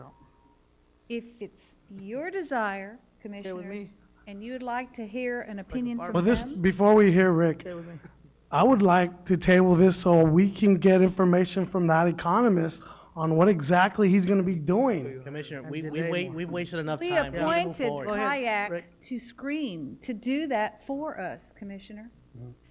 and we do have a proposal from him that outlines very clearly what he would be doing. I don't know if that made it into your packets or not, but No. Mr. Kalapa has copies of his proposal that's very detailed in terms of what he would do. Well, they're in And that was reviewed. They're in there. I believe it's in there. The Kayak Packet. specifically met to evaluate this, If you look at the experience and bitter. some of the things that they've done, Commissioner, it's in the packet. The packet. Commissioner Longoria's comments about wishes the to hear- steps were correct. You're exactly what you said a minute ago, before we got off the track again, was exactly what's gonna happen. Rick? in my opinion. All right, either Ms. Leanne Greer or Mr. Rick Sayas. My name is Richard Sayas. I'm, as you know already, on the kayak. The problem that exists is the study that was done, there was two studies done. There was one study done in 1990. And what they were supposed to come up with was a maximum number that is allowed by statute. Now let's go back into the statute and figure out what the statute was there for. The statute was placed so that when impact fees were assessed, there's a formula that the statute specifies, and it's a very specific statute. And the purpose of that formula was so that a city council wouldn't be able to take advantage of the developer or whatever and set an impact fee that was ridiculously high. So the purpose of the statute was to come up with a formula to set up a maximum. So in 1990, when they had a maximum of 2,133 or whatever it was, somewhere in that neighborhood, the city council didn't go with the maximum number. They chose somewhere in the neighborhood of 10%, $280, whatever the impact fee was. And we're talking about for single-family dwelling impact fee. Well, another study, as you know, is done, and the maximum number now, because of the change of the city and stuff, is at 3,000, whatever. The problem is when the city council came up with a number to adopt the 2133, and now you guys retracted from that, that number is really out of the sky. There's no basis. 2133 was the maximum in 1990. Right. Hold on a second. Okay, they come from somewhere, right? No. It's not out of the sky. But You're what I'm making trying to us say look is, bad by saying that we picked the number and we didn't. Commissioner. Right? Well, Say we picked one out of the sky, though. Commissioner, as far as today, if they would have followed the same formula they followed in 1990, they would have gotten 10% of the 3133 or whatever, however they came out with that. My point is that there has to be some data to support whatever number you guys are going to choose. And there's no data right now. The only data is you had a maximum number that was set in 1990, but how does that affect you today? PUB spent hours here showing us what the number was going to be like. And you can't say that either, Rick, because PUB was here, had 5 different numbers, and they showed us what it was going to be. Mr. Atkinson, I'm not pushing But you're it. saying things that aren't right. I'm not pushing it one way or the other. I What know. I'm just saying is, as a kayak and being appointed as a board member, we have to have some guidance somewhere. As a kayak, the members that are there is David Vela, who is a financial man, right? You have Mike Garza, who he does commercial construction. Developer. You have Pat Omada. You have myself, who I'm an attorney. Did you also You have develop? Leanne Greer, You also who does real develop, right? estate sales. And y'all just appointed Ruben Garcia today, who's an insurance agent. My point is, we're not qualified to come up with that magical number. So we need some guidance, and that's why we made that recommendation. I'm just Rick- pointing out why we came up with the recommendation. Rick, you're the first person to come up that's made any sense, at least in my book, that's made any sense as to the process, honestly. I wanted, if economist.com is the way that this governing body wishes to choose, then so be it. But this is something that has to be resolved. Yeah. Come May, and take it for what it's worth, come May, the pendulum changes. And that city commission feels that it needs to go higher for whatever reason that is. You know, ladies and gentlemen, it was about who had the votes. And it was that the votes were obviously for the structure that we have right now. There is room for change, but you know, like I said, you know, when we said earlier, a lot of these things are getting politicized, you know, and different opinions, like I told Eddie, him as an attorney, you know, we can sit in here all day and you could you know, go with us as an attorney also. We can sit in here and bring expert witnesses from both sides all day long on this issue. That's why I think the Is commission. economist.com the person that's gonna settle this? In my opinion, it's not. But if that's what this governing body so chooses, then They so may be be it. able to tell us how raising those fees to whatever the final amount is will affect growth and the economy in those areas. They may be able to give us that Rick, information. I have to answer this, Rick, because you say that it's all about who's got the votes. I personally take offense to you saying that, Rick, because I'm not doing it for who's got the votes. I'm personally doing what's right. I'm just trying to do what's right. All I can do is speak for myself. It's not about who's got the votes. If that's the way you see it, then that's the way you see it. But I don't look at it that way. But it's not about the votes, it's about who pulls who. For the record. On the private industry, the special interests, it's about who pulls who. Well, nobody And pulls nobody me. should be pulling from the special interests. Should be what's done for the right of the people of Brownsville. Simply what I'm doing. Commissioners, there's an item on the table. Mr. Zayas, the table. Mr. Zayas, what is your recommendation? I'd like to hear it. The kayak came up with the recommendation that was. That's made what I'm asking by for, the Mr. kayak's Calapa. recommendation. But they just said they weren't ahead qualified to and- make a recommendation. The recommendation was to not what he said. hire economist.com, and what we had recommended was to cap it at 55. So they renegotiated with 70? economist.com, because they had first given us a number between $83,000 and $94,000 that the study would be. And they readjusted their fee somehow and came back to a capping, it's a capping of $70,000.